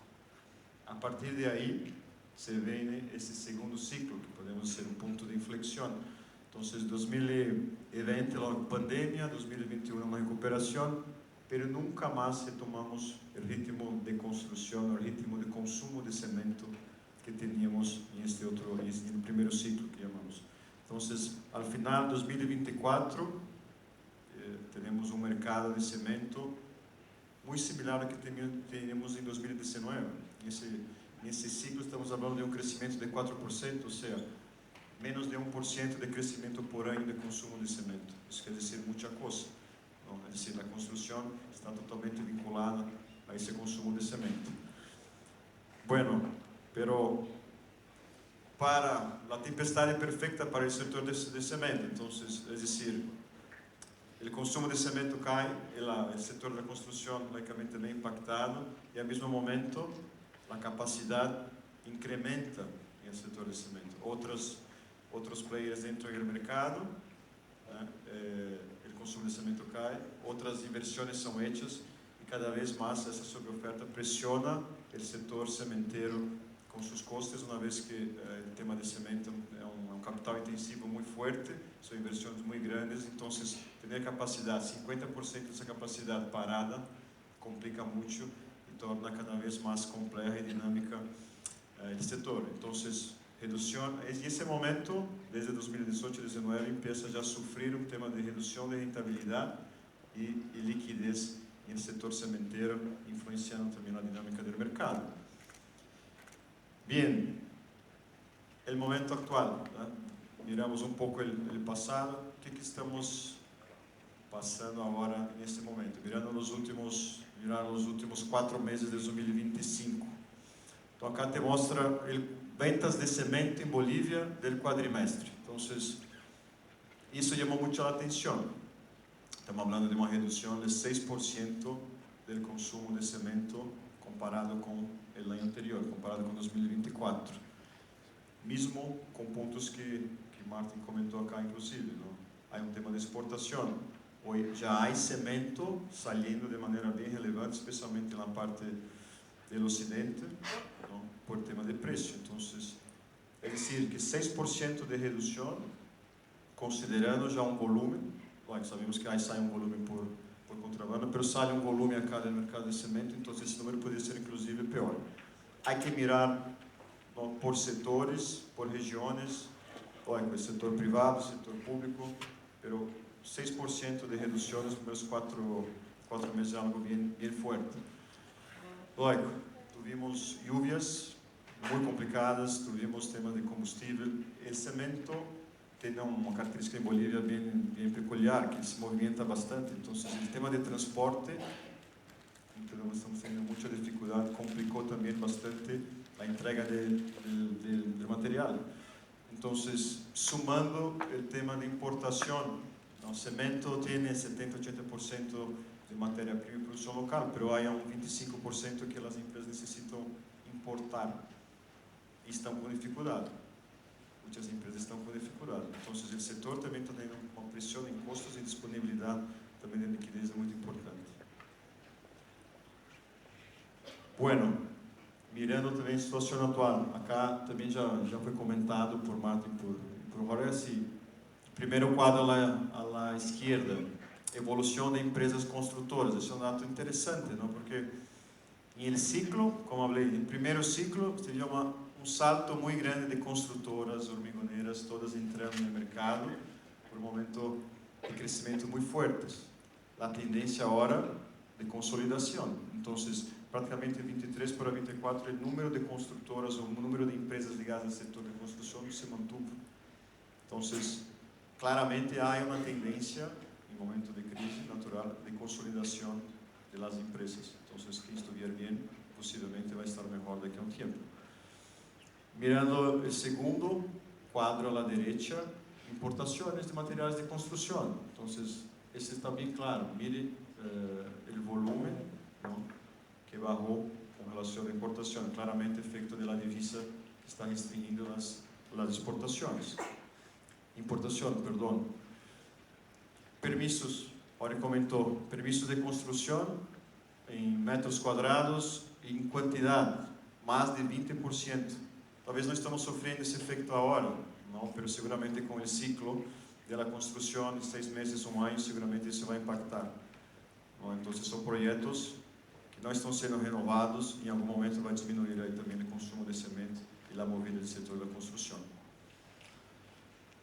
Bueno, a ver, sumando todo isso, é um cenário bem complexo, então, sobre oferta, pressão em custos, muito importante para o setor que está sofrendo. O setor cementeiro, ou muitos outros setores, estão buscando fazer o pass-through de preços, muito mais porque para incrementar a rentabilidade, para a sobrevivência. Um setor como o cementeiro de capital intensivo, se não hace esse pass-through, seguramente não vai durar mais de 6 meses, porque o capital intensivo é muito forte. Disponibilidade de transporte, logística hoje, para o setor de construção, creio que não somente para o cementeiro, é claro. Não somente para o que chamamos de outbound, então a matéria-prima para chegar à indústria cementeira, para as fábricas ou para os setores, inclusive, temos muita dificuldade. Então, temos dificuldade para produzir e temos, creio que, maior dificuldade para enviar esse material ao mercado, para chegar às hormigoneiras, para chegar às construtoras, para chegar ao cliente final. Então, logística é claro, estamos sendo muito impactados. Lógico, a rentabilidade e perpetuidade das empresas. Não podemos, se as empresas não ajustarem de maneira imediata, seguramente não vão passar por esse momento. Então, mesmo sendo muito optimistas, se nós termos os ajustes, seguramente não vão lograr chegar e passar por esse ciclo mais complicado. Está bem? Bueno, haciendo un poco de cierre, ¿no? Sendo optimista e creyendo que o setor da construção seguramente é um setor, sempre foi um setor muito relevante para a Bolívia, e nós aí dentro do setor apostamos muito e queremos que vamos sair disso, pero desafios de imediatos, não? Cenário de incremento de custos, muito importante, um cenário de inflação, não? Antes falávamos de 1, 2, 3%, agora estamos falando de 15%, isso tem uma tendência de alta, então, como manejar tudo isso?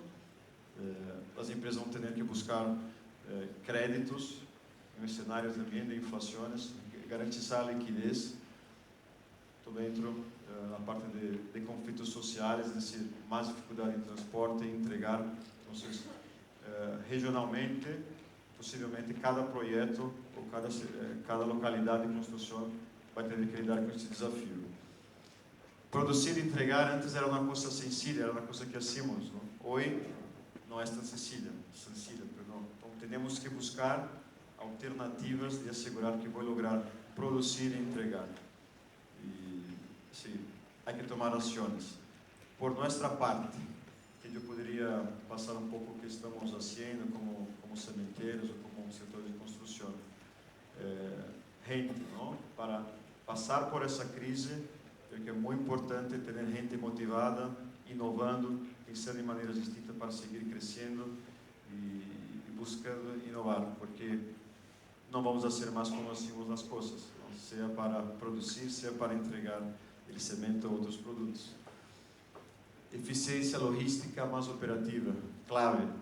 Isso eu comentei muito acá. Logística, produzir, entregar.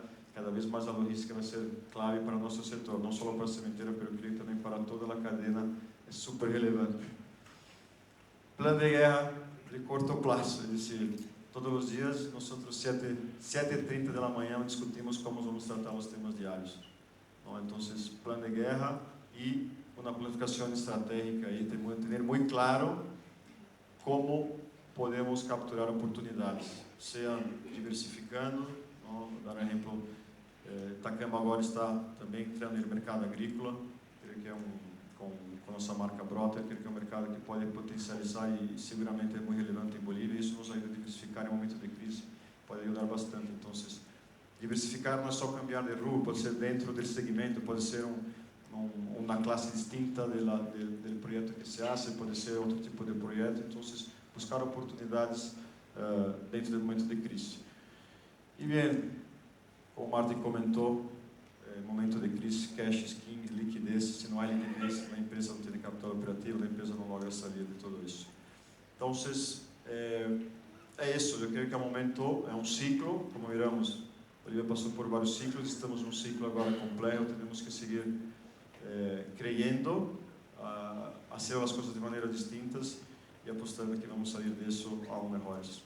Era isso, muitas graças.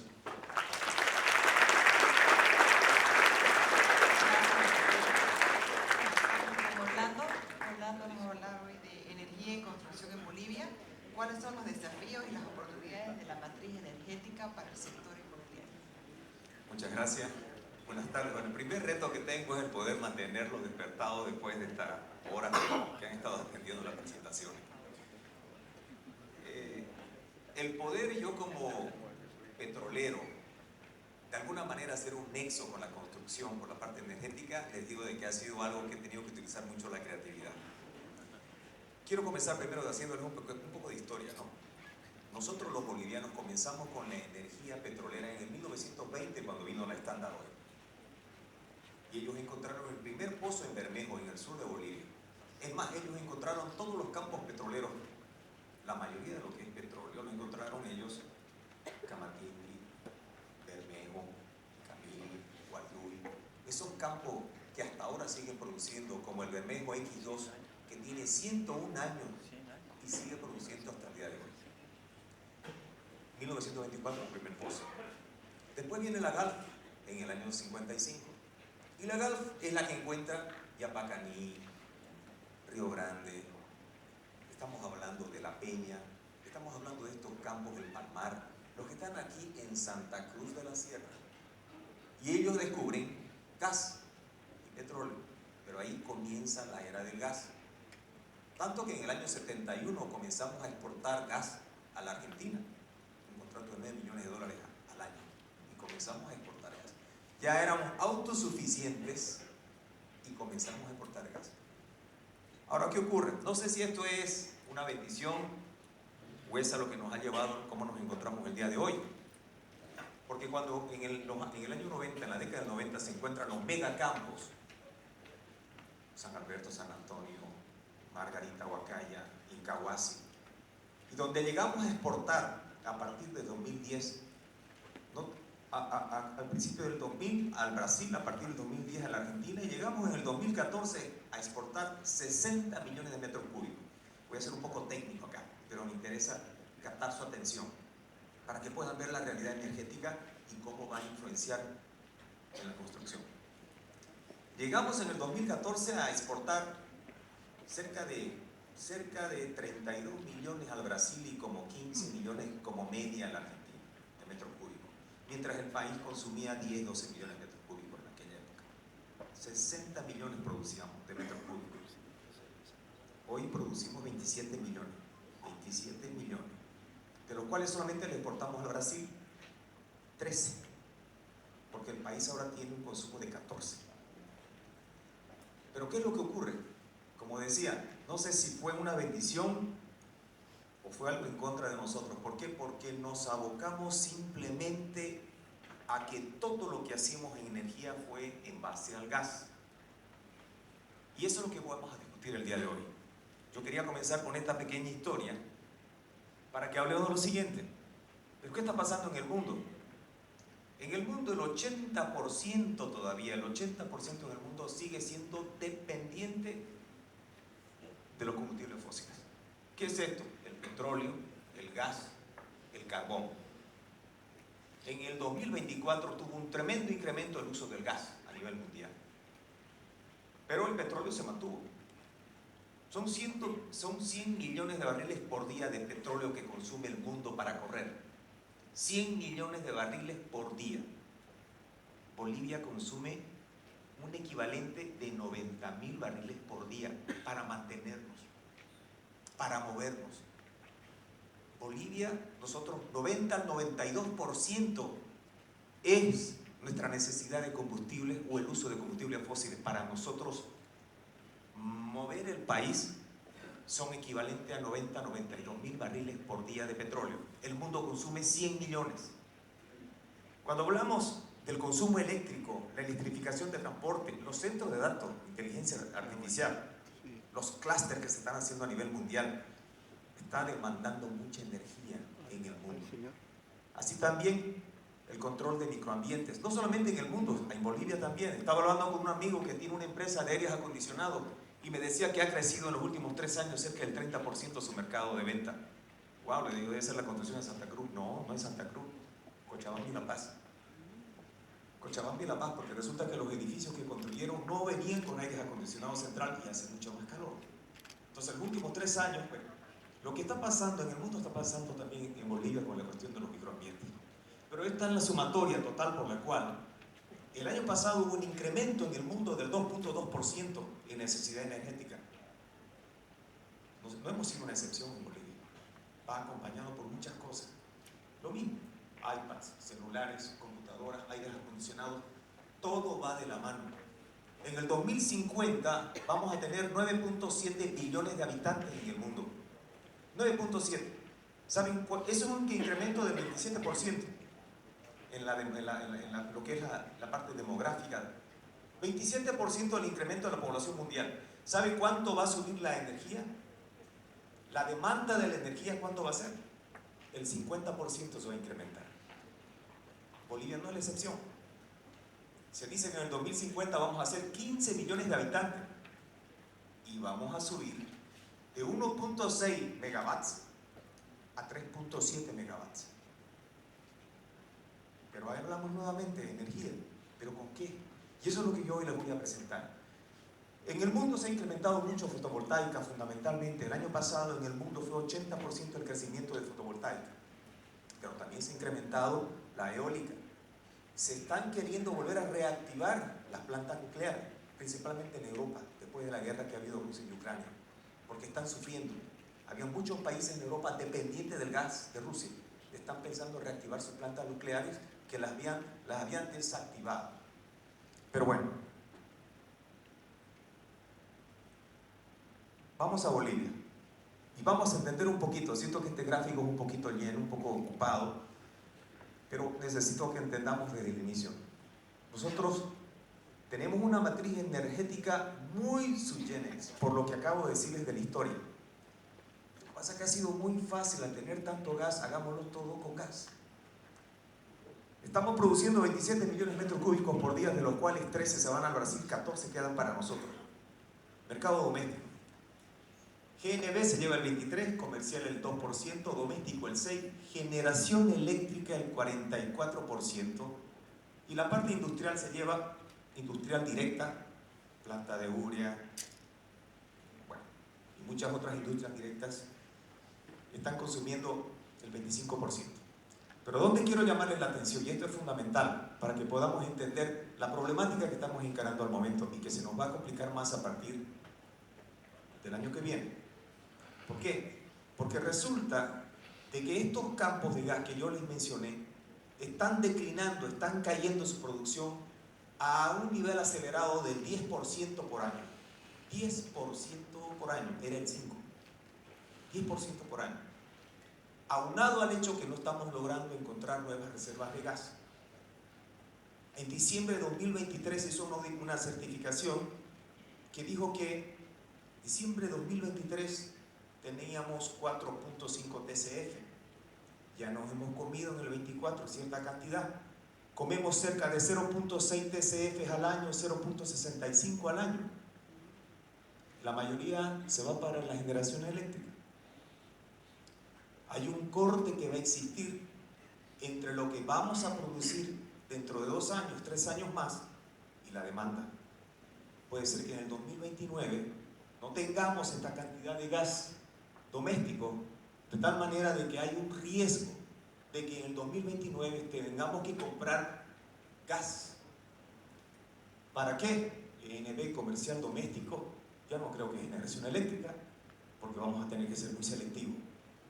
Pero muy bien, esto es lo importante. ¿Qué ocurrió? Nuestra matriz energética se hizo completamente dependiente en termoeléctricas que funcionan con gas, en ciclos combinados, gas y diésel.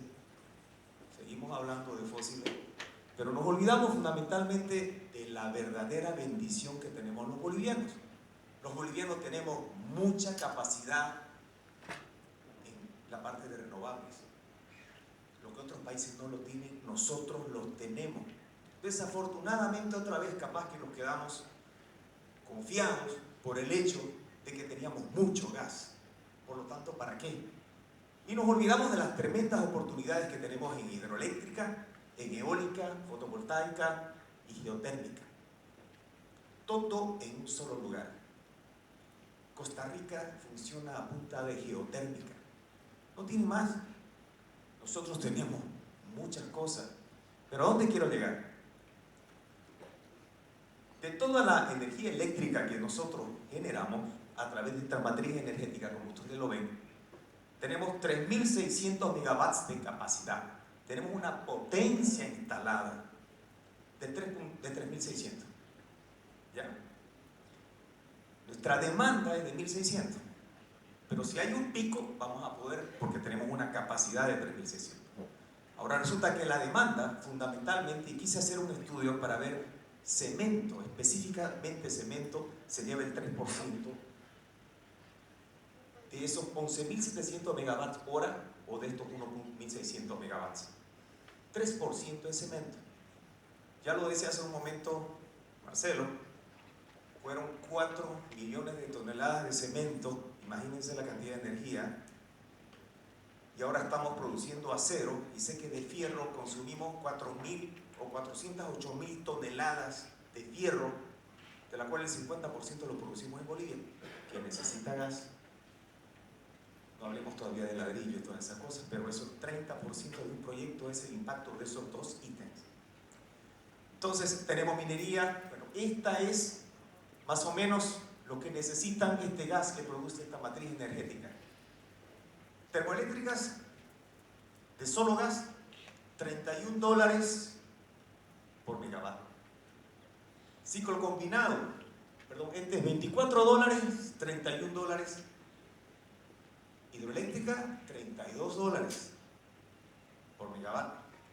Eólica, un poquito más cara, $55, $60 por megavatio. Fotovoltaica, $45. Geotérmica, $60. Pero estos dos números que acabo de dar acá tienen subvención. Estos dos números que acabo de dar de que la termoeléctrica, puro gas, a 24, ciclo combinado con diésel, es 32 o 31, perdón, no es el precio real. ¿Qué quiere decir? De que si llega el momento en que tenemos nosotros que concientizar la realidad y colocamos el verdadero precio del gas o del diésel, resulta que se hace muy competitivo y el número 1 es hidroeléctrica. ¿Ya? Por lo tanto, cuando hablamos de la matriz energética y el potencial que tenemos en Bolivia, que es un potencial real, verdadero, Resulta de que hubo el programa de desarrollo económico social estableció de que en el 2022 se tenía que cambiar la matriz. Renovables. Y el objetivo realmente era el poder llegar al 70% de renovables, entre lo que es hídrica, eólica, fotovoltaica, geotérmica, biomasa. El llegar al 70% de renovables y solamente depender un 30% de los fósiles. No lo hemos logrado, no lo hemos conseguido, pero hay un plan. Y la situación es esta en este momento, como pueden ver en el gráfico del medio. El 71% en este momento de la matriz, 71% es térmicas con ciclo combinado. Tenemos un 24% de hidroeléctricas y el resto. Entonces, esto es 2024. ¿Qué quiere decir?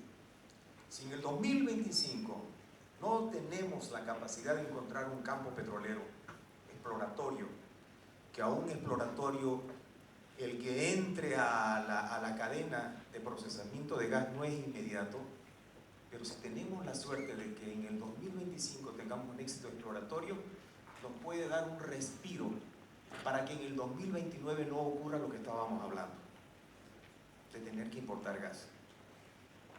Y asimismo, el potencial hídrico. Dentro de este proyecto, que enfoca una inversión muy grande de dinero y el poder llegar a tener el 70% en energía renovable, que es posible porque lo tenemos.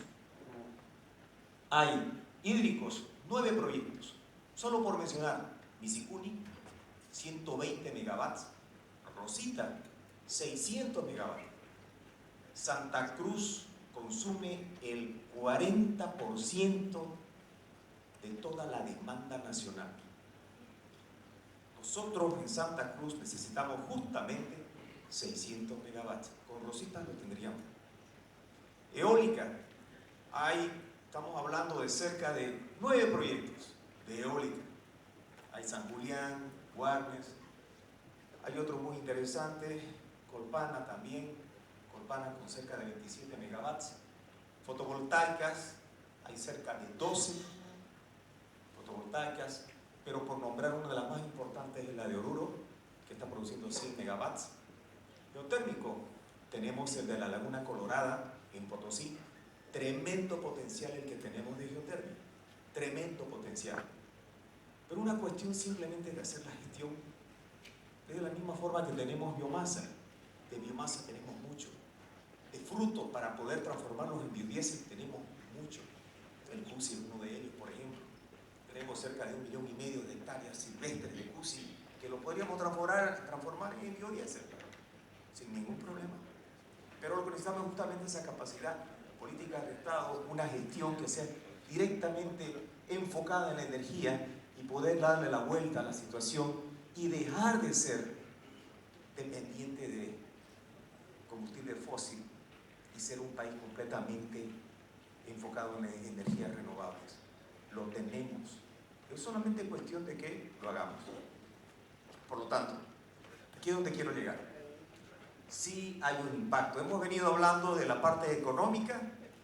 Definitivamente creo que lo han explicado muy bien. Pero yo quiero decirles de que la parte energética sí tiene un impacto directo en el sector de la construcción.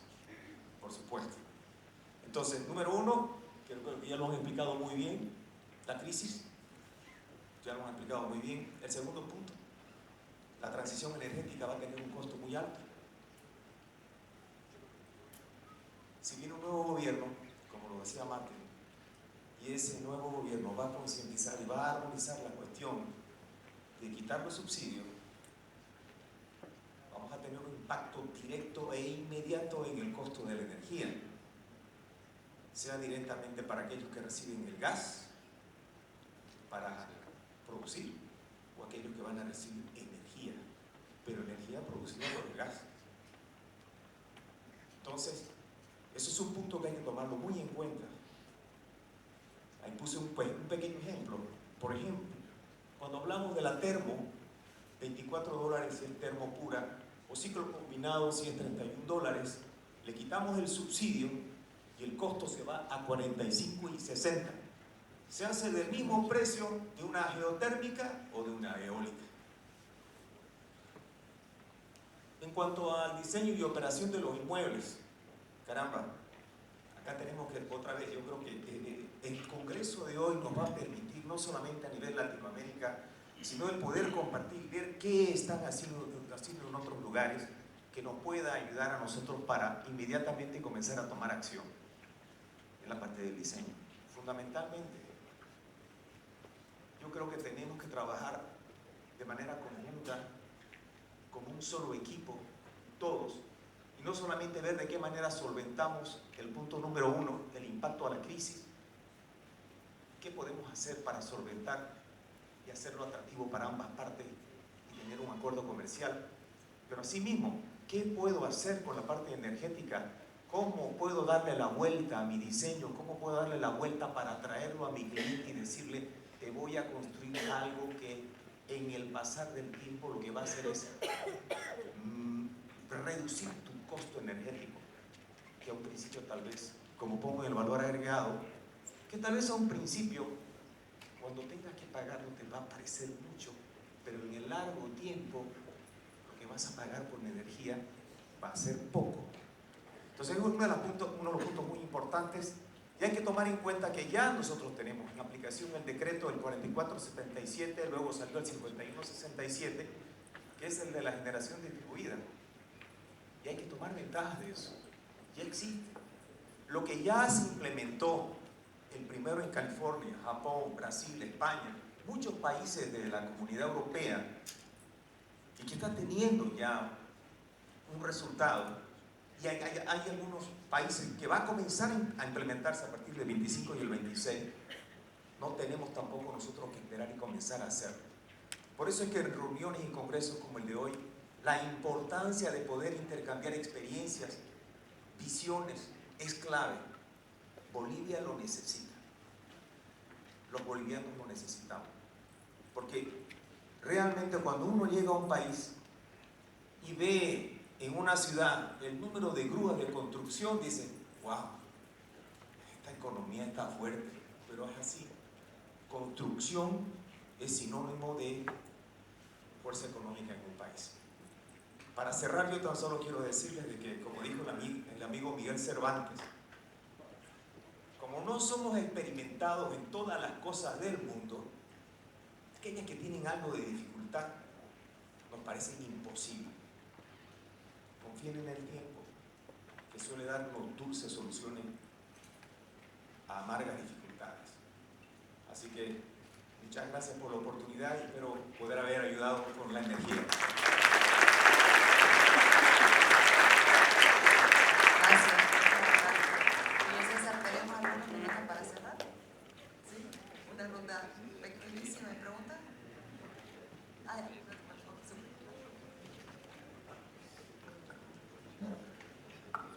Bueno, ahora vamos a bajar específicamente a nuestro sector y bueno, por el tiempo creo que no va a dar para la ronda, Carolina, pero creo que ha sido muy útil para todos. Vamos a entrar rápidamente a la situación del ciclo, ¿no? Todos los que están aquí presentes y han visto presentaciones, sabemos que el sector inmobiliario es cíclico, entonces lo que les voy a mostrar hoy es la actualización a el mes de marzo o febrero, depende de cada dato. Primero el ciclo, ¿no? El tope de ocupación de la vivienda llegó a 98% del año 2015, ¿no? Y vamos a ver muchos años repetidos de la información que nos han dado todos. Este año, febrero de 2025, la ocupación se encuentra en 93.76, ¿no? Ha caído bastante, ya esto lo sabíamos, lo habíamos visto el año pasado. Noticia interesante es que si uno compara contra los últimos 2 años, la ocupación se ha mantenido estable, ¿no? Una relativa buena noticia. Ahora, lo que ven acá es el ciclo de ocupación de los activos residenciales y ahí me apoyo y gracias a la dica que me dio Martín hace unos años, Julio, el sector inmobiliario es muy segmentado, entonces este no deja de ser un dato simplemente de tendencia. Entonces, lo siguiente que buscamos fue, ok, pero ¿cómo están yendo los diferentes tipos de activos? Y acá obviamente CRE nos ayuda porque diferencia por los medidores, cómo sabemos el nivel de ocupación lo vemos por nivel de consumo. Lo que no tiene consumo es desocupación, lo que sí tiene algo nivel de consumo en el medidor es ocupación. ¿No? Vean la situación de enero de 2018 en los 3 diferentes activos que nos permite ver CRE. Primero el residencial, segundo el industrial y tercero el comercial. Primero veamos si quieren el residencial, de 95.6 ha caído a 93.7, cae un 1.9% la ocupación en los inmuebles residenciales, que es el que menos cae de todos. De ahí vemos el comercial, que definitivamente fue el más afectado en este periodo, estaba en 91.3%, tenemos una fuerte caída durante la pandemia y vemos que a pesar de que se da una recuperación, cae a 84%, definitivamente el activo más complicado hoy día. ¿No? Cuando hablamos de comercial, aquí tenemos oficinas, locales comerciales. Y finalmente el industrial cae de 92.9 a 88.1%, que está en el medio, cae un 4.8%. Ahí ya vemos, primero, que estas caídas en la ocupación no se dan iguales de acuerdo a tipo de activo. Y aquí les voy a hacer recuerdo de un poquito cómo cerré la anterior presentación, cuando yo les decía, ok, hemos caído al piso de ocupación, eventualmente entraremos en una recuperación, hay diferentes condicionantes para entrar en una recuperación, como hablaba Martín, van a tener que haber cambios, pero ¿qué significa una recuperación? ¿No? Yo me acuerdo que les ponía a una persona en una camilla cuando le decía eso es una recuperación. Y en el sector inmobiliario, una recuperación significa que se lanzan muy pocos nuevos proyectos, que hemos alcanzado el tope de desocupación, que esa desocupación ha generado caídas en los alquileres, que ha llevado a renegociaciones, tenemos muchas unidades vacías y eventualmente esto va a cambiar. Nos vamos a ver un incremento de la ocupación que se va a dar por diferentes factores. Primero porque se va a dejar de producir, y ahí Marcelo nos adelantaba, vamos a ver menos consumo de cemento, vamos a ver menos construcción, y es algo que quiero que hoy día lo veamos, pero lo veamos a más largo plazo, ¿ya? Lo que ven acá es la cantidad de proyectos residenciales desde el año 2013 hasta el año 2025. Vean cómo el pico de producción se da en año 2019. Teníamos 176 proyectos, muy similar a lo que se dio en el 2023, y ahí se da el efecto ese que hablan del 2022, donde hubo un cierto nivel de confianza de nuevo en el mercado. Vean cómo repunta del 2021 al 23 y vemos una caída abrupta del 24 al 25. Hoy día estamos con 128 proyectos activos residenciales en la ciudad.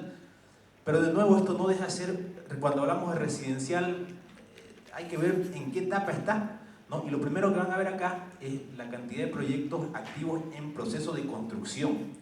El pico de proceso de construcción se da el año 2018. Hoy estamos con 72 proyectos, es el peor momento de los últimos prácticamente 8 años, ¿no? Pero si comparamos obviamente contra el 2016, hoy día todos estamos algo mejor, ¿no? En 2016 estábamos con 56 proyectos activos en construcción, hoy estamos con 72. Ahora hay un momento previo a la construcción que es la preventa, ¿no? Todos sabemos que sin preventa no se construye, y este si quieren es el dato más preocupante, que es la alarma que ya nos pone Marcelo, ¿no? Vean cómo el año 2019 y el año 2023 son los años que tienen más proyectos en preventa, y hoy día estamos con casi la mitad, ¿no? Hoy día estamos con solamente 18 proyectos en preventa, que es una señal de lo que se va a construir. Entonces sí, esa caída en la producción, que ya en la teoría nos decía, en la fase de recuperación va a haber nuevos proyectos.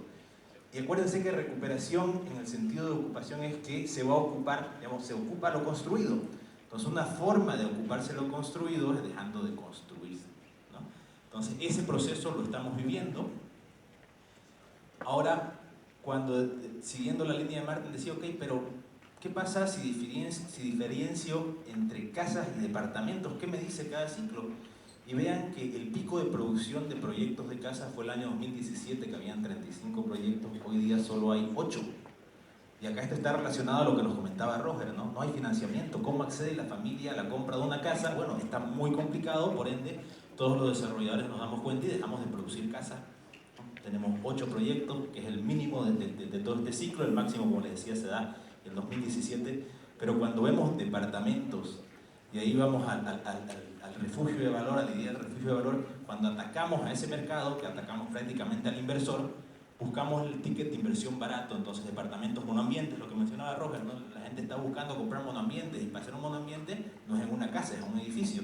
Y miren cómo el año pasado fue el pico de producción de proyectos de departamentos. Entonces acá ya comenzamos a ver una diferencia, no todos los ciclos son iguales, más allá de que hablemos de ocupación de forma amplia, y no todas las zonas son iguales, ¿no? Veamos acá 3 años que pongo hitos, 2014, 18 y 2024, cantidad de proyectos en 3 zonas que elegí yo, no dije Equipetrol, la zona norte, que está fuera del quinto anillo, donde ahí se produce mucha vivienda que es dependiente del crédito, y veo el centro, que tiene otras características también, no solamente ya un tema de mercado, sino un tema de la situación de nuestro centro. Y vean que, vamos primero a Equipetrol. Hoy día, Equipetrol, el año 2024, fue el mejor momento de producción de proyectos en Equipetrol. En el caso de Zona Norte, fue el año 2018, donde habían 56 proyectos, hoy 31. Miren, igual Equipetrol subió de 31 a 59, y vean en el centro, baja de 15 a 9. Entonces, claro, el mercado inmobiliario no es uno, como dice Martín. Hay que entender qué pasa con la situación de cada zona y qué pasa con la situación de cada activo, y seguramente podemos bajar hasta la tipología, que la información la tenemos, pero muy amplia para este momento.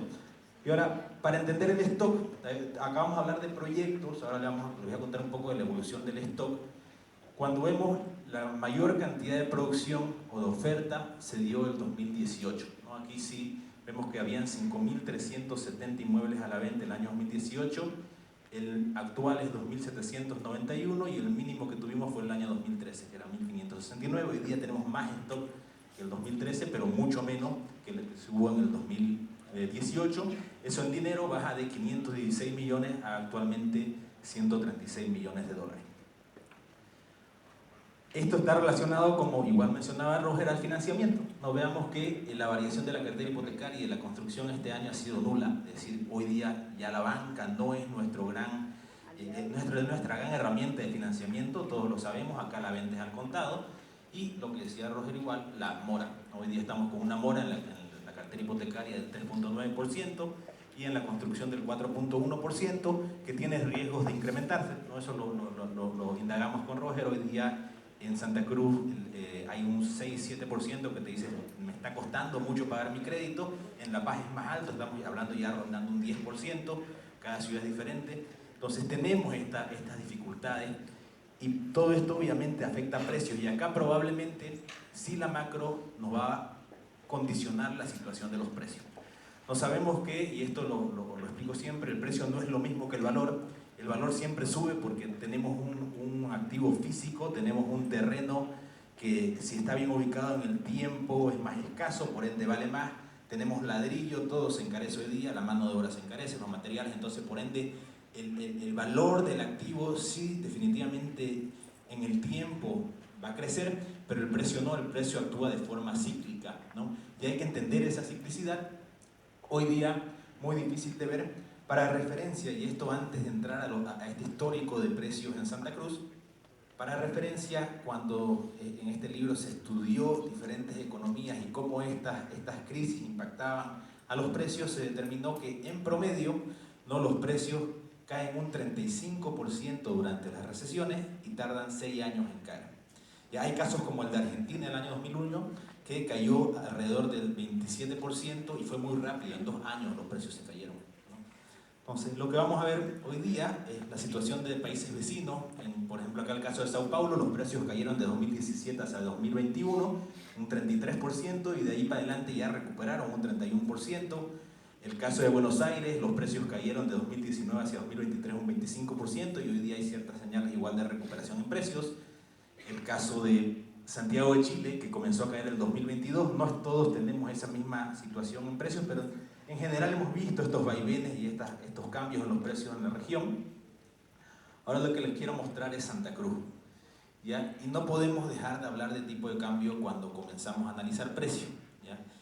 Aquí vean, mayo de 2023 los precios rondaban alrededor de $1.000 el metro, esto es promedio de departamentos en toda la ciudad. El pico de precio, si lo vemos, y acá vamos a diferenciar el nominal del real, ¿ya? El nominal es lo que se ofrece, ¿no? Yo divido, me dicen cuesta $100.000, 1.000 metros, ok, $1.000 el metro. El real es cuando yo digo, ok, desde la perspectiva del vendedor, si yo vendo a $100.000 a 7 y salgo en ese mismo momento a comprar dólares, ¿cuántos dólares compro? Ese para mí es el valor real, ¿no? Entonces, Acá justamente nuestro estudio se hizo en agosto de 2022, todavía teníamos un tipo de cambio a 6.96 y los precios en promedio estaban $1.129 por metro. Y ahí vean cómo las barras las diferencio. La azul es el nominal, la verde es el real. Hoy día efectivamente los precios nominales han subido un 15% a $1.300 en promedio, pero si sacamos el real al momento que se hizo el estudio donde el tipo de cambio estaba a 12.18, eso da $743 por metro cuadrado, una caída del 34.2%. Esto ya es una realidad, por eso decía Roger, hay compradores pero hay gente que ya no quiere vender, seguramente hay muchos que ya no quieren vender y esa es la gran dificultad, porque esa es la realidad. Hablar de $1.300 es complejo y les voy a explicar por qué es complejo. Si vemos Equipetrol, uno diría, Equipetrol puede ser la diferencia. Equipetrol igual su pico de precio fue $1.384 reales. Hoy día en el nominal está en 1.543, son 11% más, pero si lo miden en el real son $881, que es un menos 36%. ¿No? Vean que la caída es bien rápida, son estos 3 años donde se va esa caída del precio, que no está relacionado al nominal, de nuevo está relacionado al valor real de la divisa. ¿Dónde está el problema de esta distorsión de lo nominal a lo real? Que aquí se ve claramente ese hueco, ¿no? Cuando nosotros hacemos encuestas a familias, le preguntamos cuál es la percepción de precios al pasado, cómo creen que se han comportado los precios en los últimos 12 meses y cómo creen que se van a comportar en los próximos 12 meses, ¿no? El año 2022, el 47% nos decía los precios van a bajar. Solamente había un 8% que creía que iban a subir. Este año, que esto no está mal, es 2025, el 41% decía los precios van a subir. ¿Por qué? Porque han visto esto. Han visto esa línea azul crecer, ¿no? Entonces, hoy la gran dificultad es esta. Hoy, no es hoy en realidad, la dificultad del futuro es esta. Tenemos un precio, como decía, 1.300 nominales, 743 reales. Entonces, ¿se imaginan cuando se dé una devaluación? Porque todos sabemos y creemos, y lo vamos a hacer una realidad, que se va a dar una devaluación. El mercado no te va a poder pagar $1.300 a 16, 17 o lo que sea que esté. Va a haber un punto intermedio que es una realidad que ya el propietario la sabe y la ve, por eso no quiere vender, pero va a afectar a la percepción, ¿no? Y es muy importante aquí, y eso ya lo vengo diciendo a los desarrolladores, a los comercializadores, que este es un tema de comunicación. ¿Qué prefieren mostrar, el 1.300 o el 743 al momento de vender? Porque hay que entender que el comprador en este periodo es un inversor. Y el inversor no está comprando el inmueble para irse a vivir, está confiando en la empresa, en el asesor, en que está tomando una buena decisión y a veces entender si fue un buen o mal asesoramiento es de percepción, ¿no? Como les digo, es mucho más efectivo, desde mi perspectiva, hablar de valores reales. Y ahora la pregunta es, ¿qué se viene para adelante con esta situación?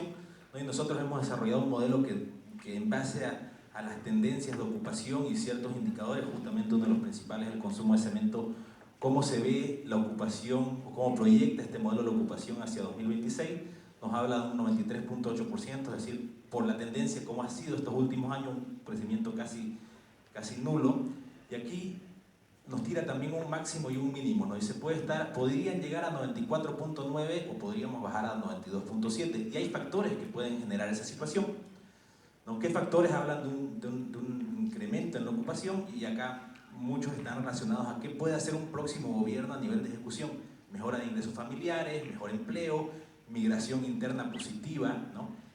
Buscar alternativas de acceso y financiamiento a la vivienda, políticas de vivienda social efectivas, y una estabilidad política y una seguridad jurídica que hoy día es compleja en todos lados, ¿no? Ahora, ¿qué nos puede llevar a un mínimo? Un deterioro en los ingresos familiares, un proceso de migración. ¿Quién no conoce aquí a alguien que o se ha ido a vivir a otro lado o está pensando en irse a vivir, ¿no? Eso genera desocupación. Un evento que se ha visto en diferentes economías que afecta a la ocupación es el control de precios de los alquileres. En Argentina se hizo esa política y afectó muchísimo porque los propietarios no querían poner en alquiler, desocupación. dolarización de contratos de alquileres, igual la familia hoy día no tiene la capacidad de que le incrementemos los alquileres un 60%, no es imposible, ¿no? Y de ahí cambios demográficos negativos, que es una realidad que quizás debamos considerar como Santa Cruz. Hay un menor nivel de natalidad, ¿no? La gente está teniendo menos hijos y eso va a afectar de nuevo negativamente la ocupación y está relacionado a todo, ¿no? Porque obviamente una familia joven bajo esta coyuntura muy difícil decía tener 3, 4 hijos o 6 como se tenían antes, ¿no? Entonces entender que el ciclo siempre es el mismo, ¿no? Vamos a ver una etapa de recuperación sin entender, ¿no?, todo lo que nos está pasando ahora. Primero, lo primero que sube son los terrenos, ¿no? El que tiene tierra normalmente no tiene tanto nivel de deuda como el que compró una casa y se endeudó a largo plazo, por ende los terrenos suben primero. Lo siguiente que sube son los precios de los inmuebles nuevos, porque compraron una tierra ya más cara y sus costos son más caros, por ende tienen que vender más caro, pero esto tarda en contagiarse en los inmuebles usados, ¿no? Todas estas familias que son parte de ese 7% que está costando pagar su crédito y tiene que poner a la venta su casa, su incentivo no es ganar dinero, su incentivo es probablemente pagar su deuda, y su deuda es en bolivianos a tasa del 5,5, 6,5%, por ende ahí hay ciertos desajustes del mercado que van a llevar que eso sea lo último en crecer, y aquí es obviamente donde a los que son desarrolladores tienen que pensar, ok, este incremento de precios que ya vimos que se dio, me va a ayudar a la reposición, que es un tema que ha salido acá, ¿no? Entender, no es un tema de P por Q, es entender, claro, a cuánto repongo esa tierra y ese inmueble que hoy estoy vendiendo, ¿no? Entonces ese es un tema primordial. Y ahora, para afrontar un nuevo ciclo, ya creo que tenemos que entender el sector inmobiliario más allá de ladrillos y ponerlo uno sobre otro. Entender que los bienes raíces tienen dos grandes patas, una lo que es la economía y las finanzas de las bienes raíces, y de ahí todos los modelos de negocio. De su lado izquierdo van a ver toda la parte que es mercados de capitales, ¿no?, donde acá hay la oportunidad de trabajar en fondos de inversión, generación de fideicomiso, procesos de tokenización, que nos va a contar ahí Néstor cómo trabaja en otros países. De ahí pensar en el mercado de ocupación y renta, ¿no?, pensar cómo vamos a dar solución a la vivienda social. Acá el otro día charlaba con Mariana y le decía, ¿cómo es posible que tengamos un 7-8% de desocupación y hablemos de un déficit habitacional del 41%? ¿No? Y cuando veíamos el mapa, la construcción todas en la zona norte, el centro, Urubó, Equipetrol, y la zona sur es donde más crece la población. Extraño, ¿no? Lo que está pasando es que en la zona sur se construye menos, crece más población, y lo que tenés es más hacinamiento, más familias viviendo en el mismo lugar. No se está dando solución a la vivienda social hoy por hoy. Por otro lado, no se está pensando el bien raíz como un servicio, ¿no? Y acá cuesta mucho porque obviamente requiere desarrollo de modelos de negocio diferentes, ¿no?, en pensar cómo genero capaz una residencia estudiantil que sea rentable y donde yo pueda mantener la administración, donde obviamente como son el real estate, el bien inmueble como un servicio, tenés que mantener la administración, lo cual te lleva a repensar la forma en cómo te apalancas para desarrollar una residencia estudiantil, por ejemplo, ¿no? Edificaciones de inteligencia, eficiencia energética, ¿no? Orlando nos comentaba esto y es algo que no podemos ya no pensar, ¿no?, en los proyectos futuros. Y de ahí todo lo que es innovación, estrategia y crecimiento, pensar igual en PropTech. Hay altísimas startups que hoy día están pensando cómo darnos soluciones, buscar estrategias digitales. Todo esto está ligado, ¿no? Ya no podemos, y acá como no quise poner en ningún momento un solo ladrillo, porque creo que para repensar el nuevo ciclo ya no es como decíamos, no es el mismo. Entonces tenemos que buscar formas alternativas de hacer negocio para poder prosperar en un periodo que va a ser complejo. La recuperación, como les decía, es estar en la cama, es buscar los remedios y los tiempos para darnos los remedios, y hay que perdurar, ¿no? Como decía, queremos ser de esos 15 los 5 que quedamos, y vamos a tener que buscar estrategias y buscar formas para ser antifrágiles. Muchas gracias.